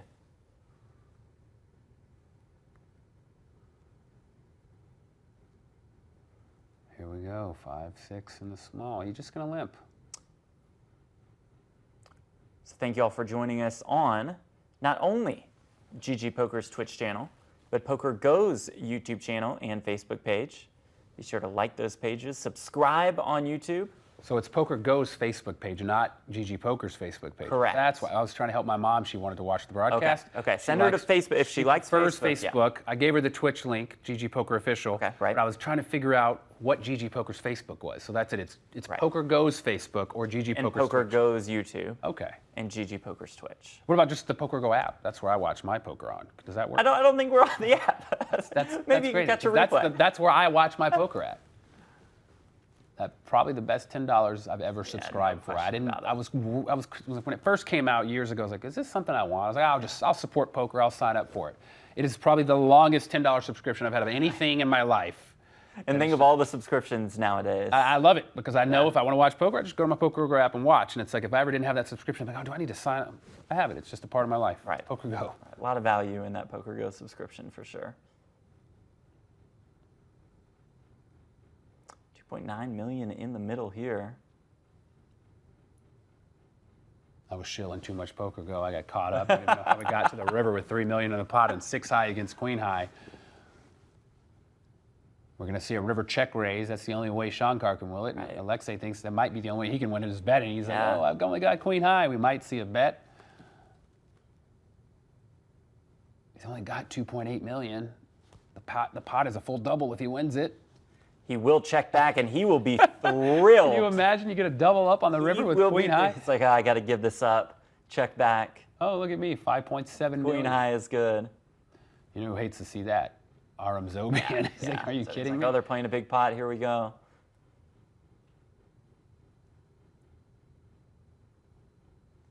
Alexei with the ace-3 in the small blind. Was that 18 bigs? Ace-3, kind of an interesting spot. I'd like to maybe just limp here, complete the small. No, he just gives it up. Just gives it up. I believe he showed that Jack-3. It kind of blinked. I think he was showing him. Okay. Gonna rub it in a little bit. That's not gonna make him feel great. Big Huni opens here with the queen. Quick fold of the king 10 suited. Again, there is a $190,000 pay jump. It's a lot of money. From 5th to 4th. A lot of money. Zobian will defend. He does have the Jack of Hearts. Let's see who plays their flush draw, right? Jack the best. One guy has a heart, one guy has position. Position and chips. Yeah, I think if you've got the other queen jack here, if you're Aram Zobian, you just got to give it up. Even though you've got 2 overs, it's just... You're handcuffed. Yeah. Basically. This is what you were waiting for. Oh, and here we go. It's Rudolph with 9s. It's Zobian with the ace-queen. Aram Zobian will be all in and at risk. And I think Christian's going to call, absolutely. Zobian will need to win this flip to survive. It's king 8-6. So far, so good for Christian Rudolph. 4 of spades on the turn. Spade draw. Opening up the flush draw for Zobian. Will squeeze the river. It is a 9 of hearts, and that will do it for Aram Zobian, out in 5th place for $529,000. Listen, he came in 4th, finished in 5th. You know, not so bad. Picks up 530 grand. Not so bad. Just the casual Saturday afternoon. $500,000. Didn't really have too many hands. I do believe he's qualified for day 2 of the World Series of Poker main event tomorrow. So life is good on GGPoker for Mr. Zobian, to say the least. Big Huni raises the button with a 9-10. Gets looked up from our short stack. Flops top pair. Big Huni's going to need some help. Couple backdoor draws for him. 4 players remain, all guaranteed $719,700. Unbelievable. With a 260K pay jump on the line. I'll take it. At the next elimination. I'll take the pay jump total. Yeah, I'll take it. I'll take it.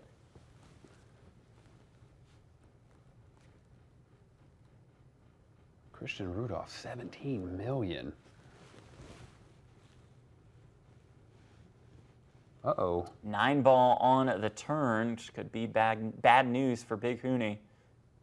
Got shot now for Alexi to go along with his pair of kings. I don't think he was going to put more chips in the pot if he didn't catch that 9, so maybe the 9 is a good thing, as it actually gives him a chance to either improve or now check back thinking he has showdown value on the river. But I could be wrong. He could decide to bet it now. Ooh. He does check back, another king on the river. That's actually a pretty terrible card for Chris. Right. You're going to think your 9 is likely good. You can't put your opponent on a king when there's 2 on the board. He might have got away cheaply, but not anymore. I think if his opponent bets, he's going to pay it off. If his opponent checks, he's going to bet. His opponent does check. Oh, he checks it back. Wow, it's a great check back. Great check back. By Chris Hunichen. I would have stepped in it. You've been like, I need some value here. Yeah, I love value. I can't pass it up. Ace queen.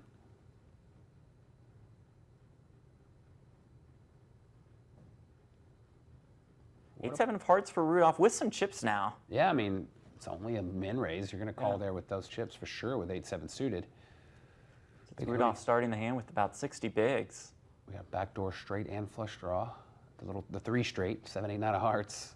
Gotta love that, but not for 900,000, I think. But maybe. Nope, gives it up. Huni sized up a little bigger on the flop. Right now, Rudolph is rabbit hunting. He's hitting the button. Yeah, right. Looking at the next 2 cards. I wish we got to see that. Rabbit hunting is just another feature that GG has to offer.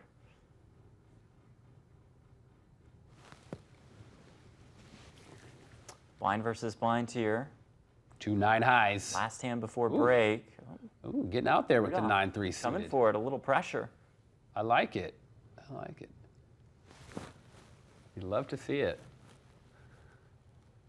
Big Huni will lay it down. So that will send our final 4 to a break. Christian Rudolph with the chip lead. David, your impressions of what we have seen so far? I'm loving it. It's just been a lot of fun. A lot of quick poker, quick decisions, interesting hands. Not just the best hand, raise and take it. We're seeing some check raises on the river. We haven't seen that in a while. I mean, this has been fantastic to watch. Quick poker, quick decisions, and a quick break for us. We will be back in just a couple minutes. You're watching the final table of the 25K Poker Players Championship. Stay with us.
All right, welcome back to final table coverage of the 25K Poker Players Championship. Going to get you right back to the action. David Williams, 4 left with a first place prize of $1.8 million. This is pretty sick, to say the least. Yeah, I mean, I'm having a blast watching it. These players are all playing great. I'm learning a little bit. This is cool. All right, let's get you right back to the action. 4 players left. Chris Hunichen and Shankar Pillai in a blind versus blind battle. Big Huni raised it up out of the small blind. Pillai called with the ace-5. First time Big Huni didn't shove it all in. He just made a standard raise. Shankar with an ace decided to call. And here we go. 1.9 million in the pot. The gut shot for Hunichen along with the backdoor flush draw. Diamonds on the turn. Yeah, Big Huni's got to be a little suspicious. His opponent finally called. Granted, it wasn't all in, but he knows his opponent has a holding that's a little stronger than average. We are going to keep our giveaway promotion going, so just, you know, have your ears out for that special phrase. Ears out is a weird phrase at that. It's a little rough, though. You can't really kind of join after the fact unless you have somebody to help you out. And so that was the key at the beginning. It's like, okay, you know, you've got to stick with us from the pregame show onwards. Look at this river. I was thinking Huni should have taken a stab at it at some point to try to take it down. What's the gut shot equity? But instead, it just checked down, and he rivered the best hand. Now, will Shankar check back his ace high? He does. He will, and he'll be annoyed. 2 million almost chips for Big Huni. Shankar Pillai, the short stack. Blinds are 150K, 300K. For 11 more hands. Pillai, the only one under 20 bigs. Alexi with the ace-4 diamonds in the big blind after Big Huni opens on the button with Queen 10. Our final 4 guaranteed $719,700, 260K pay jump from 4th to 3rd. 3-bet and take it for Alexi. Not afraid with the ace high and the big blind. He has been pretty fearless throughout this final table. Christian Rudolph out of Germany is our chip leader. Everybody looking for their first bracelet except Shankar Pillai, who's looking for bracelet number 3.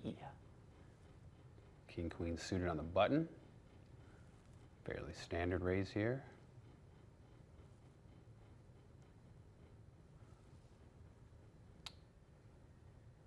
Raise and take it for Alexi. Ace-7 for him. We see it's ace-10 for Shankar Pillai. Four-handed, gives up the ace high. Pretty disciplined. Don't see that often. Shankar will just get a walk here. Shankar won the 3K in 2007 for more than $527,000, and he won the 2019 Bracelet Winners Only event. 2 9s in the big. 25 bigs, just ships it in. There is the 3-bet shove. There is the win for Alexi, up to about 30 bigs. Blinds go up every 30 hands at GGPoker final table like this. Just gives up the ace again with the button raise.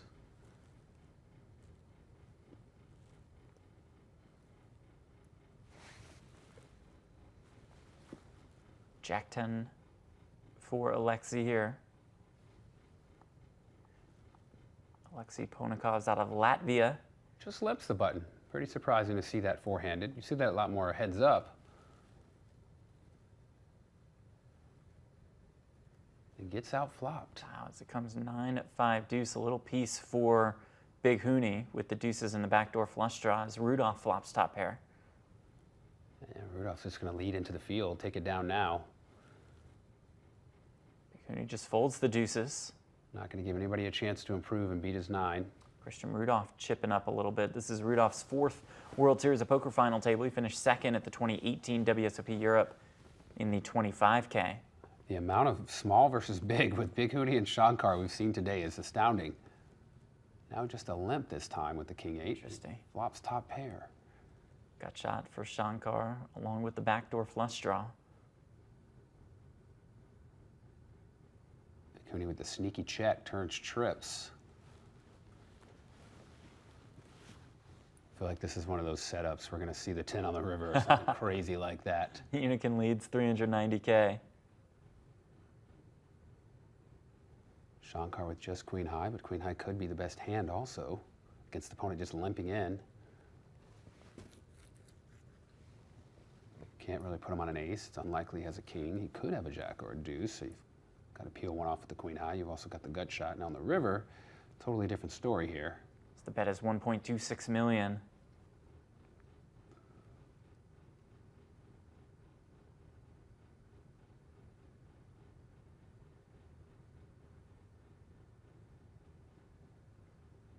And he just gives it up. Shankar folds. We are going to keep this giveaway going until we are heads up in this one. So hold back on your guesses until then. So then where do they submit? How do they like put themselves? Okay, So here's their guess. I think they'll submit their final guess. When we say that the giveaway is closed, they'll submit their final guess in the chat. If that guess is correct, then the GGPoker people on Twitch so will they're take it watching the into a chat. raffle of sorts, yes. Okay. As it's trip fives for Shankar and does not get any action on the flop.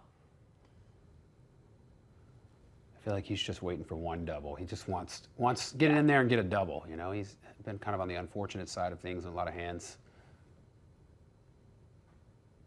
Being very patient, waiting for a spot. Lexi just limps in with the ace-6 and is out flop by Rudolph, who flops kings to Alexi's sixes.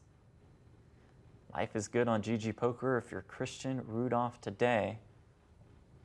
The chip lead in the $25,000 Poker Players Championship. Yeah. Pretty nice. Sold off some of his action on the GG platform. Said he was, quote, a losing player on GG, unquote. Not anymore. King's in an open-ended straight draw for him now. Hey, he still might be. We don't know what he does in the cash game streets. That's true. That's true. And those cash game streets are intense on GG. We saw some 500, 1K, 2K this past week. Some of the biggest pots in the history of online cash recorded just within the last 2 weeks. Top pair and an open-ender for Christian Rudolph. He gets called by the ace-6. Rudolph's kings are best with 3.2 million in the middle. Rudolph checks back the king on the river. Worried about his kicker. Yeah. Still take down a pretty decent pot. Last hand at this level, Shankar with the ace-queen of diamonds. About 17 bigs.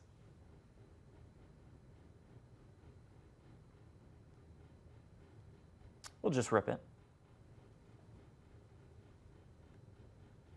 Christian Rudolph with the ace-4 in the tank. Nope, gives it up. Shankar just can't get action when he has the best hand. All right, blinds going up, 175K, 350K. I miss those blinds in the heads up. It's like the the random 1,234,300. 17,950. Yeah, those are good blinds. Alexi limping again off this stack size. Oh wow. Comes 7-6-3 with one diamond. Top pair, the gut shot, the backdoor flush draw for Big Hooney. Couple backdoor draws for Shankar. It's king high for Alexi. Could see some fireworks this hand if the right turn card comes.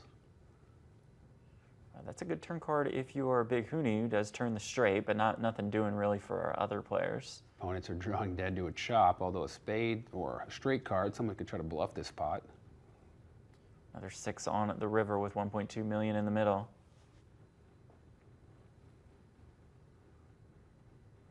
Let's see if Big Hooney tries to get one of them to bluff by check. Nope, he leads out.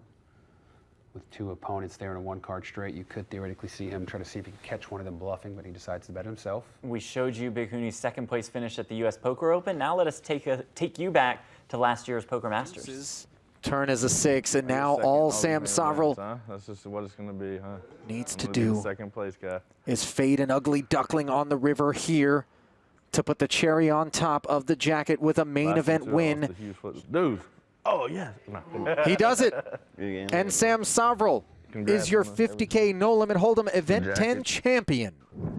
Keep showing Big Hooney gets second place. I feel like this is very ominous. And you heard him say, I'm just going to be the second place guy. Big Hooney looking for his first World Series of Poker Bracelet. Quite the character. The pirate out of ECU. We're not going to talk about the aces we just swept right on by. Right, Shankar got no action again. Again, another big hand pre-flop for Shankar. Well, he did get to three-bet Christian him. here, yes. He did get to three-bet, so he picked up that first raise, but yeah. An open-ender for Shankar here.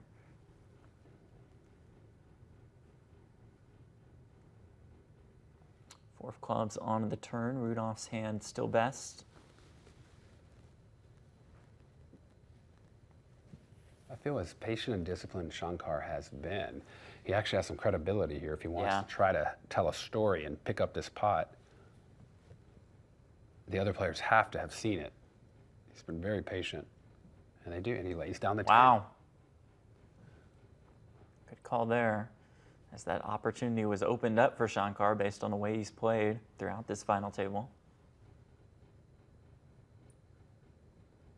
Suited king on the button for Alexei. And only a minute left in his final table clock. He's mixing it up. Sometimes he limps hands like this. Sometimes he raises them. He's really trying to be unpredictable for his opponents. I like the way he's played today for sure. Absolutely. I mean, all 4 of these players have impressed me so far, and even some of the players that busted, all of them actually. Right, and like you said, at a 25K buy-in level, you shouldn't expect any less. Yeah.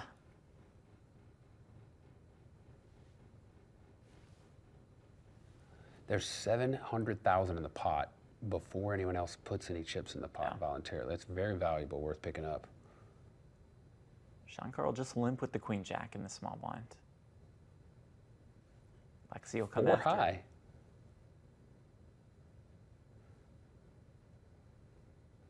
Shankar makes the call. Comes jack 9-6 with 1 spade.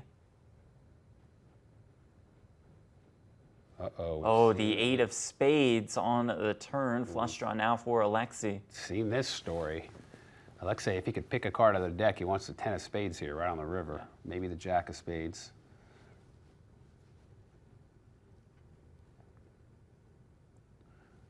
Is he going to make it there, though? Nope.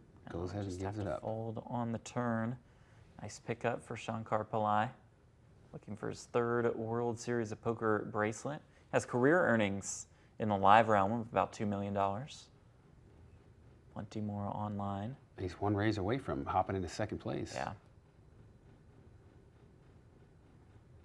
Alexei flops 8s and a gut shot here. Backdoor flush draw for Christian Rudolph.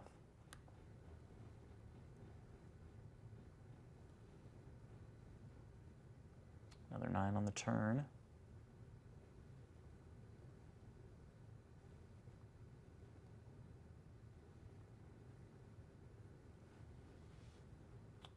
King on the river. Does Rudolph stab here? Does. Pretty sizable bet. Almost pot-sized bet.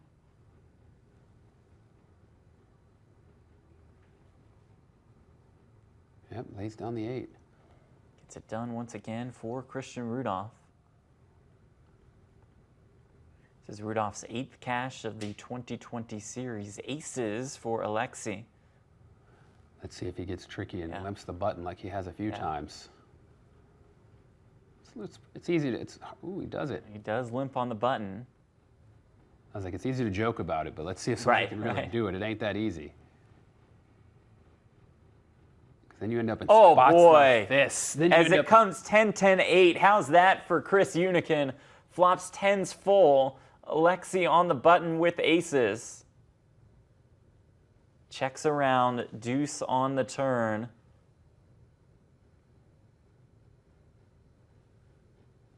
The problem with this spot is, I think, your opponent is worried the ace is, I mean, the 10 is a thing, so they're not going to raise you. You're likely just going to get called. So for Big Hooney to get max value here, you want to shove, but you don't know your opponent's hand is as strong as aces. So I think Hooney's just going to bet, and if you're the aces here, there's no reason to raise because you're only getting called if you're beat. No one's probably calling you with an 8, so he's probably just going to call one off. So he actually saves himself from getting fully stacked. Bet 1.6 million, just the snap call for Alexei, and life is good on GGPoker if you're Chris Hunichen after that flop. And that right there is why you don't limp aces on the button. I mean, it's risky. Yeah. I'm not saying you should or shouldn't. I'm just saying that's one of the risks you take. You know, your opponent might flop a full house, and then you're in a world of hurt. Alexei in some trouble now at 6 bigs. Shankar will just defend with the 6s. Such a gross flop if you got the 2 aces there. Rudolph with a pot-sized bet here. Yeah, and this is kind of familiar with the jacks with Shankar. It's just such a, like you're in no man's land here. You have nothing to find your hand. What are you going to do on the turn? You're out of position. Yeah. That's pretty big. He just gives it up. Again, you've got a guy with 6 bigs. Could see those 6 bigs. Decides to just defend off the short stack. That's going to let him get away from Yeah. it. Very fortunate flop if you got the king 10 there. Defending off that stack size has become a lot more popular in the last year or two versus feeling compelled to just shove or fold. But Alexi's certainly in some trouble. He's at about 4 bigs.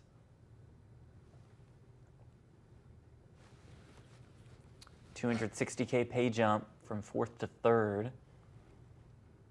Koon, he turns an ace. What happens if I'm out of time? It's a good question, Alexi. I think he'll just get normal time for pre-flop, flop, turn river, and just will not get any time bank time.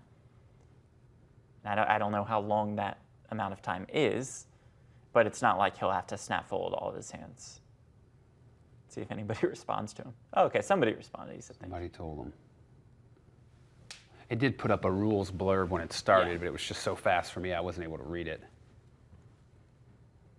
They are all waiting on the short stack. No reason for Shankar to get involved. Got a $280,000 pay jump if you can outlast Alexei.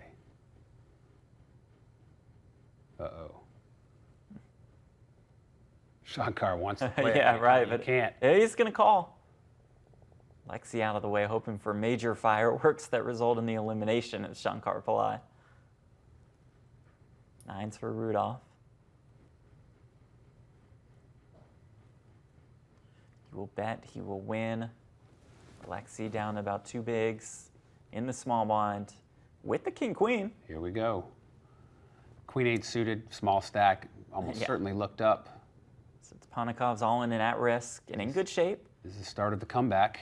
Ooh, 8-ball on the flop for Rudolph to take a slight lead. Ace on the turn for the nut straight for Ponikovs. Jack on the river. So that's a dramatic way to double up, but it's a double up nonetheless for Alexei Ponikovs. Up to 1.6 million and about 4 bigs.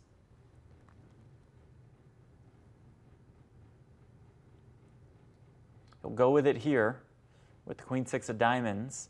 Christian Rudolph with 5s. And here we go. Oh, wow, one more. Ponikov's going to be happy to see a flip. Needing a queen or a 6 for now. Comes King 9-7 with 1 diamond.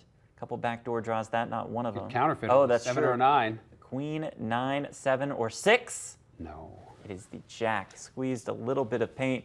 And we say good game to Alexei Ponikovs. It's a blast having him at this final table. I thought he played tremendous poker, really. Yeah, really pleasure to watch. Liked his video. Seems like a fun guy. Seems a good dude. And congratulations to all the investors out there, as he did sell off 45% of his action on GG. Alexei's scores for $719,700. So would you say for all those that bought action, life is good on GGPoker? I think to you buy would action say that from a for guy sure. winning almost $719,000. I think you could say that for sure. 9s and 7s for Shankar. 9s for Rudolph. 3 players left, all guaranteed. $979,138. About a $350K pay jump from 3rd to 2nd. 1.8 million up top.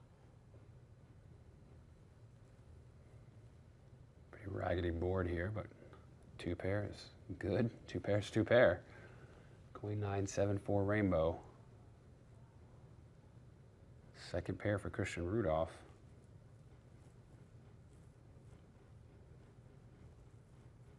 Gives it up. Makes the correct laydown. Pillai with 10s.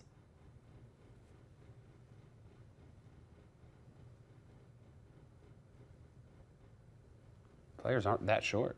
That's right. There's some poker to be played here. That's right. Shankar's the shortest, and he's got, what, 23 bigs? 22 bigs. Rudolph raises on the button with the Jack-9 of clubs. Shankar with the King-9 of diamonds. He'll defend. They both flop straight draws. Open-ender for Rudolph. Gut shot for Shankar and a backdoor flush draw.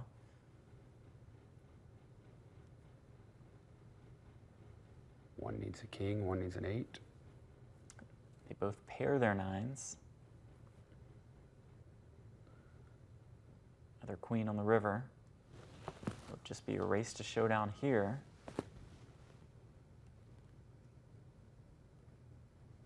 answer is yes. So Neither goes bets check, for check. value. Another pot for Shankar Pillai. Look at the difference in their clocks. Christian Rudolph's got Yeah. 5 minutes. Shankar's got 22 seconds. About 5 minutes for Big Huni also. Shankar has certainly been in some tricky spots throughout this final table.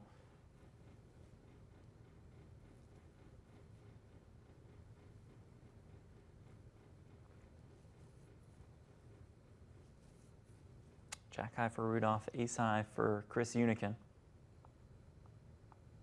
Hunichen and Rudolph looking for their first World Series of Poker bracelet. Ace on the turn for Chris.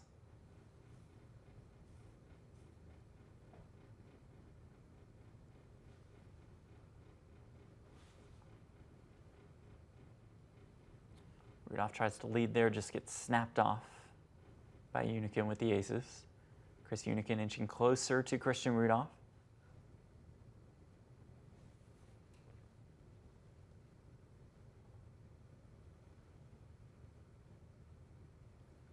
Ace king suited. Decent size raise, 4x.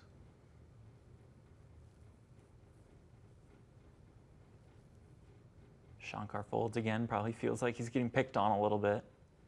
I mean, how many In big this blinds small has he blind given versus up to big blind Chris? spot, right?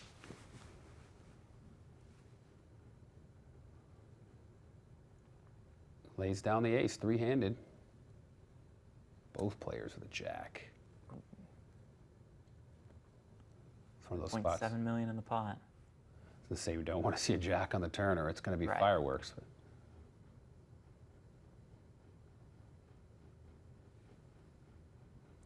Goes check, check on both flop and a turn.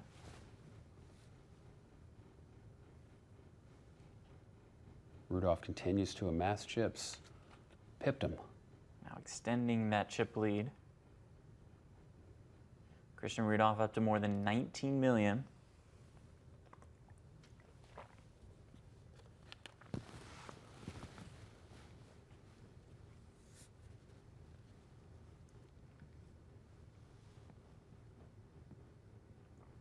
Raise and take it again. Rudolph with more than $2 million in live tournament earnings. King 10 on the button. Raise. Another jack 8 suited again for Huni. He gives this one up. Rudolph has been around the online high stakes scene for a while. Wattenlos. Know him by. Huni raises here, and There we Shankar will go. just rip it with the ace jack. Take that pot down. He's been folding the weaker aces. Yeah. He's done with that.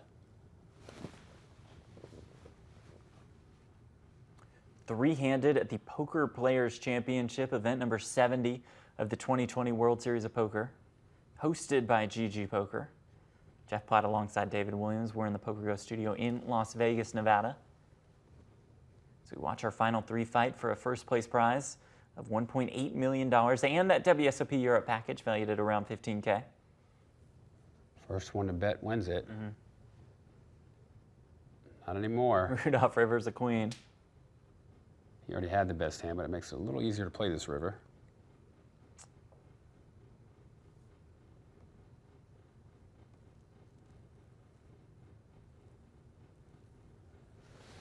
No bluff raise river from Chris.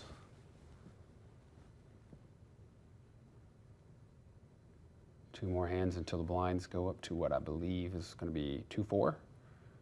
Yes. Rudolph wins that one.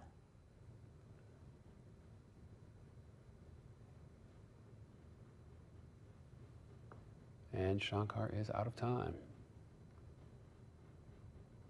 So there you see it. It looks like he's at a 5-second clock. The overtime clock. So if he needs to access his, so it goes to his time bank pretty quickly. That's tough, three-handed at a 25K final table. What is it, 5 seconds per decision? Yeah, so I think it gives you 5 seconds before the time bank comes on, and then you have 5 seconds to act if you're Shankar Pillai, your emergency clock. He outflopped him. He's got the best hand. Oof, brutal river. 6-ball for Rudolph. But if he continues to fire, he might, nope. And now Rudolph gets an easy showdown. decides to bet. I think the way we've seen Shankar play, there's no way he's going to like turn this into a river check raise like we saw earlier. Especially with 5 seconds to think about it.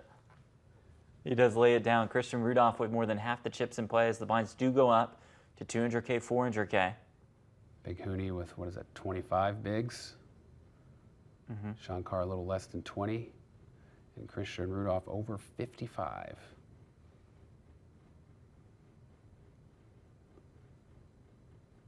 Running the boys over. Or we can say, life is good on GGPoker if you're Christian Rudolph. Exactly.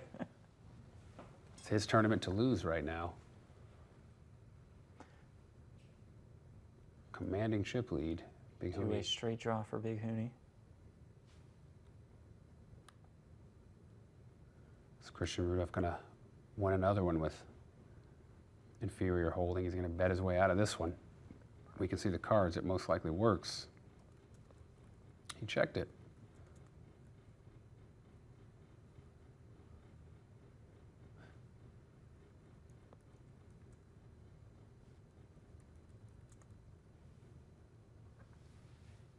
Instant fold at the queen high.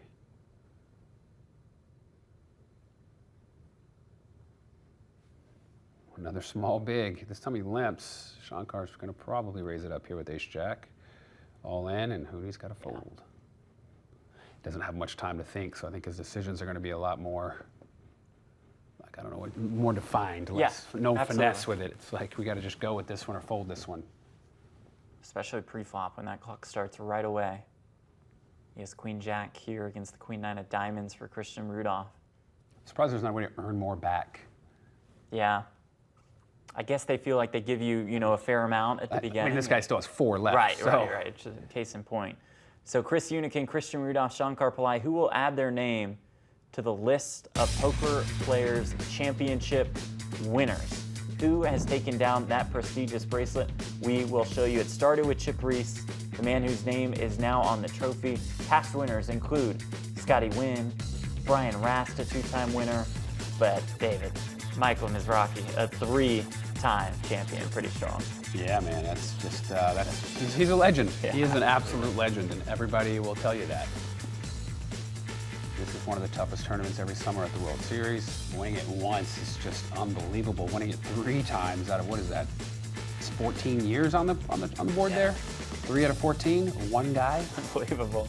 Pretty crazy. Usually played as a 50K mixed game event in Las Vegas, adjusted this year on GG into a 25K no limit event, 407 entries, a prize pool of $10 million, as was guaranteed by GGPoker, and we are down to our final 3. Imagine if you're Michael Mizrachi and you ever want to play that event and you don't have your own 50,000. I imagine it's not hard to find somebody. Hey, I want to play this tournament. Oh, have you ever done well in it? I won it 3 out of 14 times. I think he's got no problems if he ever can't get his own buy-in of finding one. Incredible stuff. I kind of like the decision where this is the Poker Players Championship, but they're not going to put the name on the trophy because it's still different. It's only 25. It's not mixed games. I get it. I kind of like that decision to kind of do both. We're still going to have it, but right, to David's point, the winner's name will not go on the Chip Reese trophy.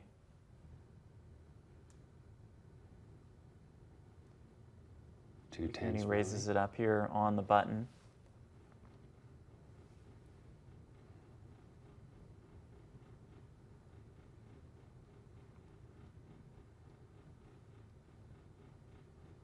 Christian instantly gives it up.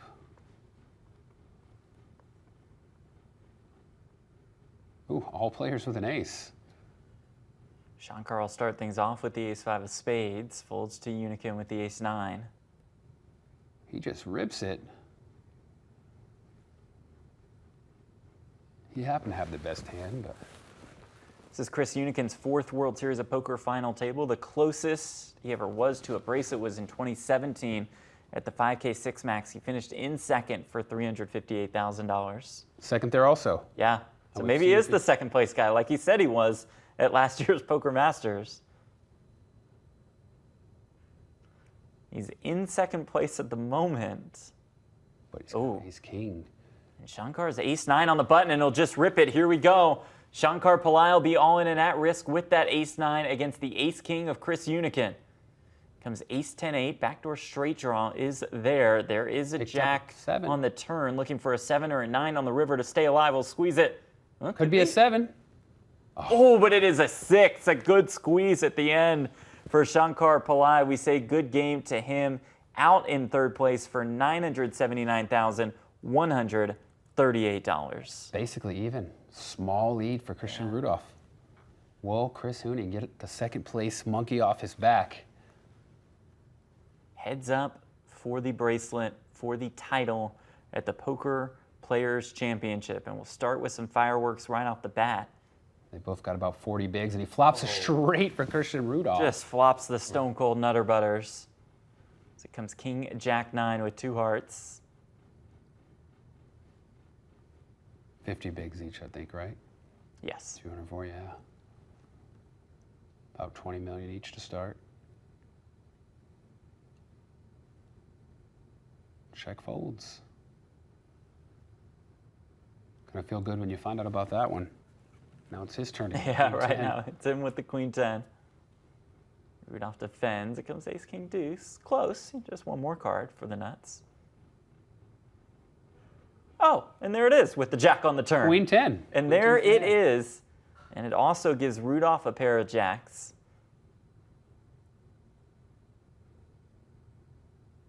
Whose Queen 10 makes more money?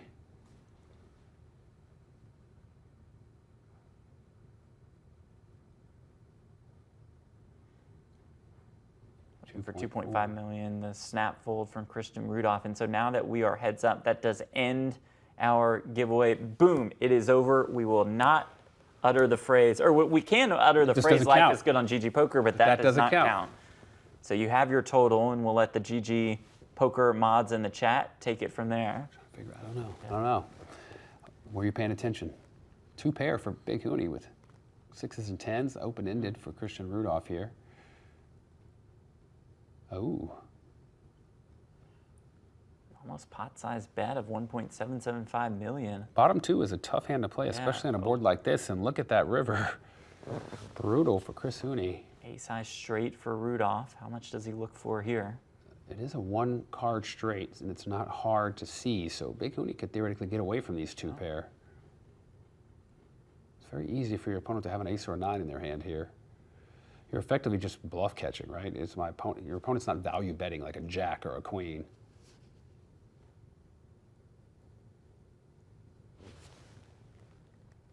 Is your opponent bluffing? We haven't seen a lot of bluffs this final table.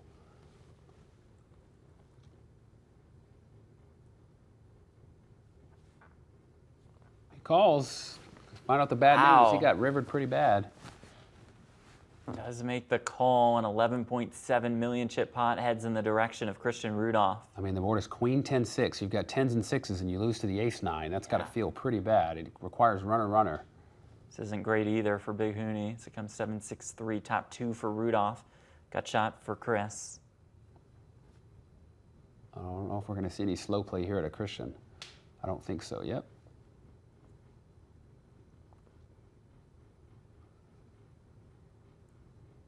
If you're Big Huni, you're thinking, man, I can't make the right move here.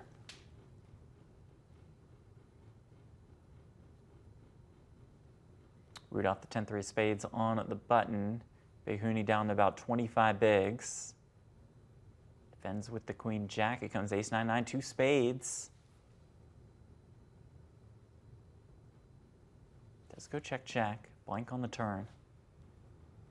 I'd like to see a bet out of Rudolph here. I don't want to have to force myself to make a flush when I've got 10 high on this board. He will bet 561,000. Ooh. Queen of spades on the river. Queens and 9s for Hunichen, but the flush comes in for Christian Rudolph. I mean, you couldn't have picked a better card if you're Christian Rudolph on the river there. And he'll go with a pot-sized bet of 2.82 million. Luckily for Huni, his opponent bet pretty big. He might be able to get away from it. Can't beat an ace or a 9 or a flush. Yeah, he gets away from it. He does make the fold a pretty quick fold. Well done. I think Christian there was targeting an ace or a 9 if his opponent had trips or top pair with a good kicker. Rudolph with about a 3-1 chip lead.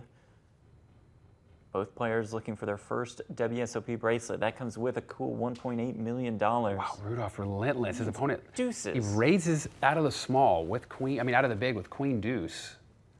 $1 million more after Huni limps and flops top and bottom.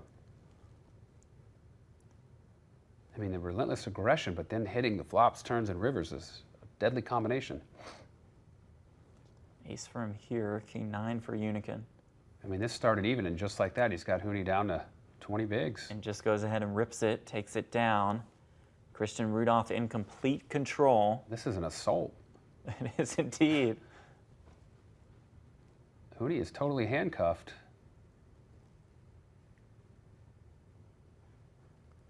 $468K pay jump from second to first. He just And turns why the not left turn hand? the Why king? not?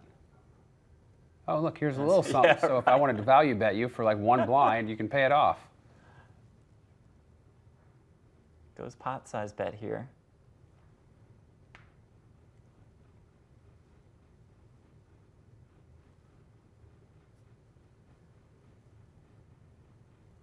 Another good fold by Chris Hunichen. He is in some trouble. He is just, he can't win a hand. Oh my, look at this. Both They players both flop a flop a 9. I 9. mean, the way things are going, I wouldn't be surprised to see a 9 on the turn. Yeah. How about a 10 to give both an open-ended straight draw?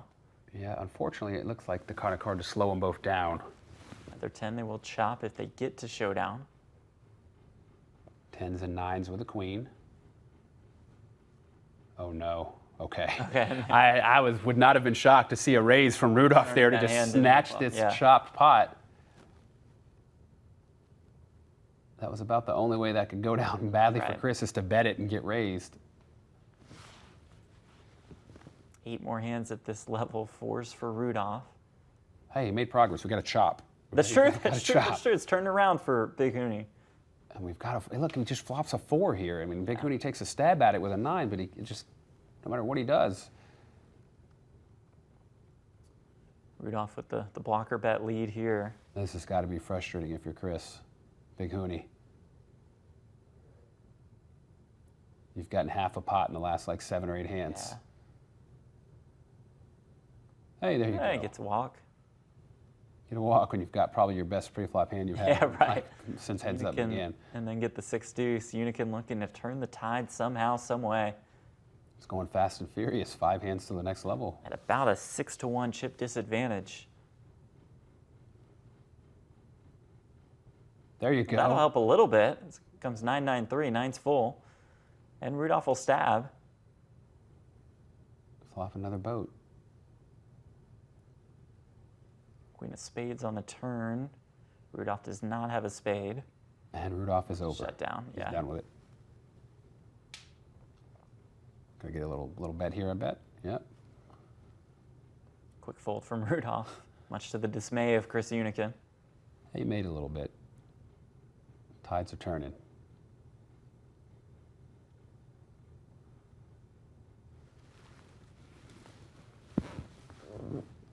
We go 2 7s. 16 bigs behind. Just rip it in. Okay. We got a streak going.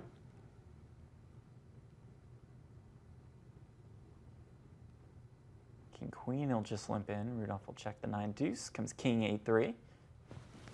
The comeback begins. Comeback begins.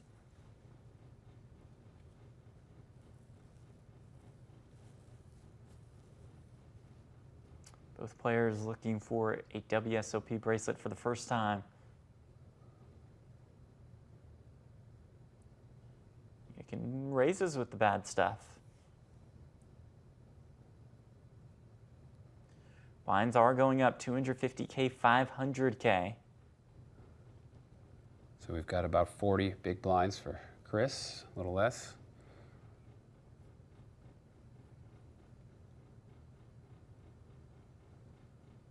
And 64 for Christian.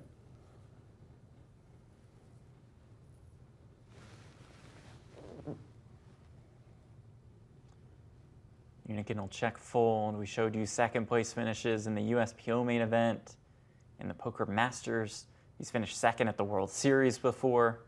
He's called himself the second place guy. Hoping to turn this heads-up match around.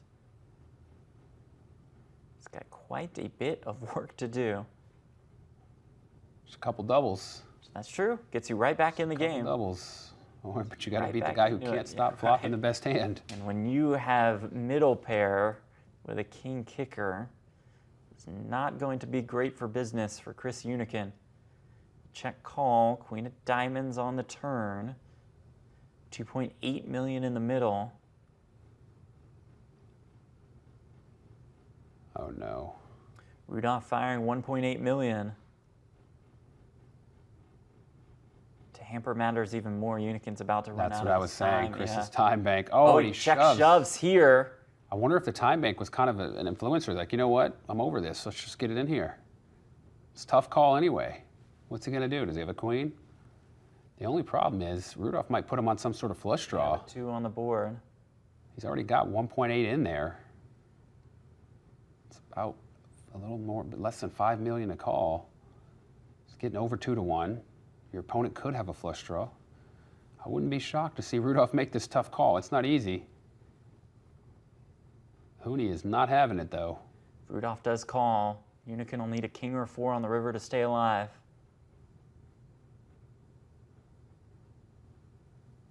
Interesting spot. You love to watch this kind of thing in poker. Yeah. You know, these he gives it up. Does lay it down. There we go. Some momentum. That's right, up to 20 shifter. bigs. Whew. And there goes the momentum. Does have the king of clubs, but the backdoor flush draw did not come in. He does not want to catch a king on the river. What a shove, though, by Big Huni, right?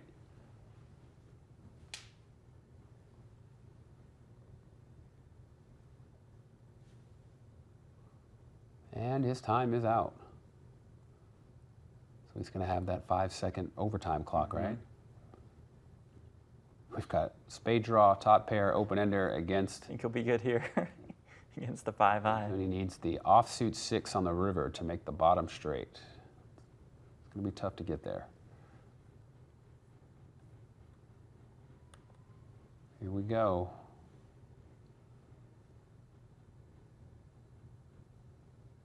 I mean, even his 9-4, he pairs. Yeah, He's got the best hand. Queens and 9s now. Gut shot for Big Huni. 4, 3, and that red clock ticks. It's just so ominous there, red. Right. Looking at you like, you are in trouble, buddy. He'll need to turn this hand into a bluff quickly, and he does. He bets 2 million. I don't know about that one. Although Rudolph hasn't been calling a lot of bets. He's just been relentlessly aggressive, making his own bets. He's laying them down when he's facing them. Made some big laydowns. Nice play by Big Huni. Now has the queen jack of diamonds. That clock starts right away pre-flop. They both flop top pair. It's going to be just what Big Huni needs. Rudolph keeping the pot small. Yeah. Marginal hand. Top pair, but not a great kicker. Hunichen leads pot. Rudolph calls jacks and 4s with a queen. Is the best hand. And another pot-sized bet, another call, and here comes Chris Hunichen working his way back into this match. Looks like he's only down about 2 to 1 now. A little less than 2 to 1 now. He was down over 3 to 1. 6 to 1 at one point. 6 to 1. And the best hand flopped again for Christian Rudolph. Rudolph adds a gut shot on the turn. And the time runs out, and Chris's hand is folded.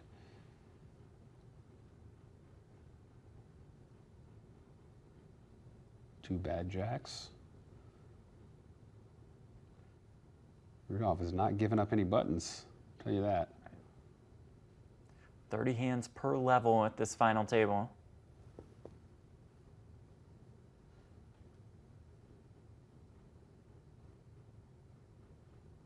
Huni's one double from the lead. Yeah.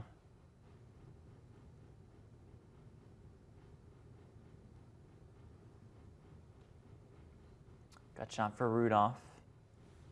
More than $1.8 million up top. Our final two guaranteed $1,332,097.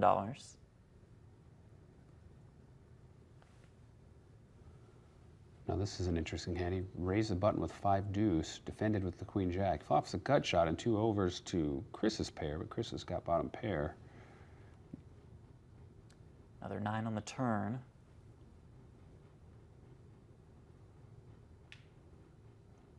Again, Chris called what he does with bottom pair, and he gets drawn out on by the jack for Rudolph. If all gets there, they go check, check. Big Huni will see the bad news.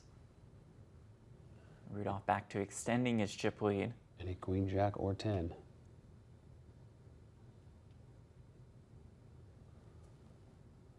These players are looking for a nice little cooler for the other.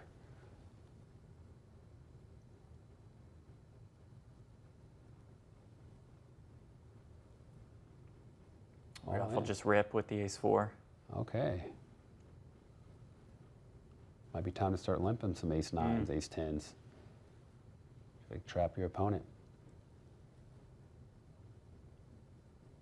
Again, Rudolph chipping away at Hunichen. Yeah, Chris started to make some headway here, but Chris does flop a 5. Rudolph just keeps pounding.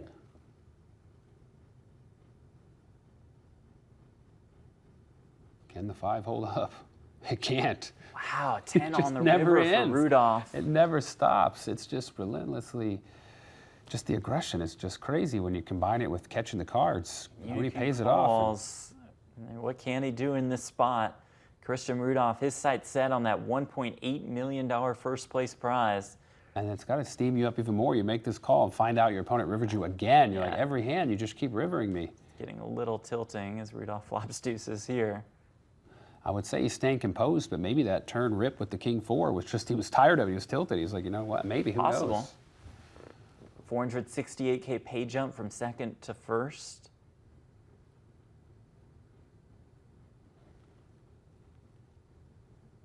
Wow, Just can't get anything through. 9 on the turn. Fires the bluff with the 8 high, gets called by the queen high, and the guy makes a 9 to make it easy. Now, he does pick up an open ender. Doesn't get there on the river. And I think we might see give a up bluff. or go for it. With just 5 seconds to think about it, he's going to check back. And he finds out, he's like, man, if you don't catch that 9, I probably win this on the turn. What is going on? Well, here we go from Rudolph's perspective. Hunichen all of a sudden down to just 7 bigs. Out of nowhere. Yeah. He had 16 really million, quick. it feels like a few minutes ago, and then just a flurry of hands later, he's down to nothing. That horseshoe. Yeah. Jack 7 of hearts, good enough. Avatar.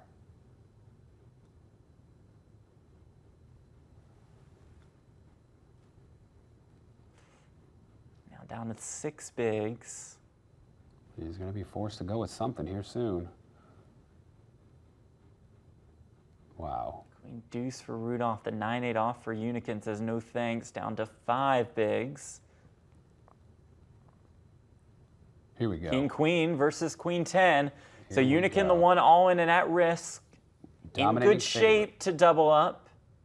10 ball on the flop. It just doesn't stop. Hunichen needs a king or a jack on the river to stay alive. Can we squeeze paint? Nope. We cannot. It's a 7 on the river. That will do it. Christian Rudolph has won the 25K Poker Players Championship for more than $1.8 million. Chris Hunichen, second place again. That second place finish earns him more than $1.3 million. As we take a look at the final payouts, Christian Rudolph, the man on top, he earns more than $1.8 million. Big Huni in second, Shankar Pillai in third. Jason Koon entered the day as the chip leader. He ends up finishing in 7th place. David, pretty strong final table performance, to say the least, from Christian Rudolph. I mean, he saw, right? He caught the cards. Sure. There's no denying that. He hit the 10 there. He was behind. But His aggression was just unbelievable. He played it right, and like if you noticed, he wasn't paying off the bets. He wasn't calling. Sure. He just was like, okay, I'll fold and go back to pounding on you, and that's what it usually takes to win these things. It's just well-timed aggression, making the right moves, folding when you're behind. He played great. Yeah, he in fact made some quote-unquote bad folds. Just if we're being strictly we see the results-oriented. hands, absolutely. Right, because we're able to see the hands. But yes, his play was tremendous. Another second-place finish for Big Hoon. He's got to feel at least a little disappointed. I mean, not that there was anything he could do, but it's still got to hit him kind of hard. I know how he's feeling right now. Yeah. Granted, $1 million feels great. He's Sure. happy about that $1 million, but Sure. he's a competitor. It's not about the money. It's not about the million. It's about coming oh so close again. Another second place. You were almost there. And not only were you almost there, but you had just a string of unfortunate events. Every river, every turn, you just kept getting, it was just like, what could you do? He played great. You know, it was great for him to ladder up. He came in here 5th place, 6th place, and he got second, made quite a bit. I mean, he picked up 2 queens when he needed against one of the toughest opponents at the table with the ace-jack, and it held. So hats off to Chris Hunichen. Yeah, that second place finish, again, worth more than $1.3 million. All right, what do you think Jason Koon's feeling right now? Because he entered the day as the chip leader, I'll tell you, ends up eliminated in 7. I don't know if he already made it to day 2 of the main event or if he's playing right now, but that's his focus. It's already behind him. This guy he's a machine. He's great. I'm sure he's disappointed, but I'm sure he's focused on the next tournament. Okay, you said it. So let's transition to the World Series of Poker main event. It's a 5K buy-in. It's a $25 million guarantee. Tomorrow will mark day 2, where they play down to the final 40 players. That's when we will pick up coverage on day 3. Pretty fired up for this one. I mean, this is going to be the biggest online tournament in history. Yeah, I'll be keeping track all week, watching what's happening, who's moving up the stacks, and I can't wait for next Saturday. And we won't say that it has that top level, this is the World Series of Poker main event, the real thing. But this is it's pretty real. good consolation. I mean, listen, it's different, but it's real. It's different, but it's everyone real. says, oh, it doesn't count, whatever. This is what we were presented. This is what we have to play as poker players. This is the main event this year. This is what's there. Poker players didn't pick, oh, well, I don't want to do it. This is what we have. We play it. The champion is the champion. That is right. That is the main event. This was the Poker Players Championship, and it was won by Christian Rudolph for more than $1.8 million. Thank you all so much for joining us on Twitch, on YouTube, on Facebook. We will see you next week for the final day of the World Series of Poker main event. For our crew, for David Williams, I'm Jeff Platt. Thanks for watching. Have a good night. Life is good on GGPoker. Yes, it is.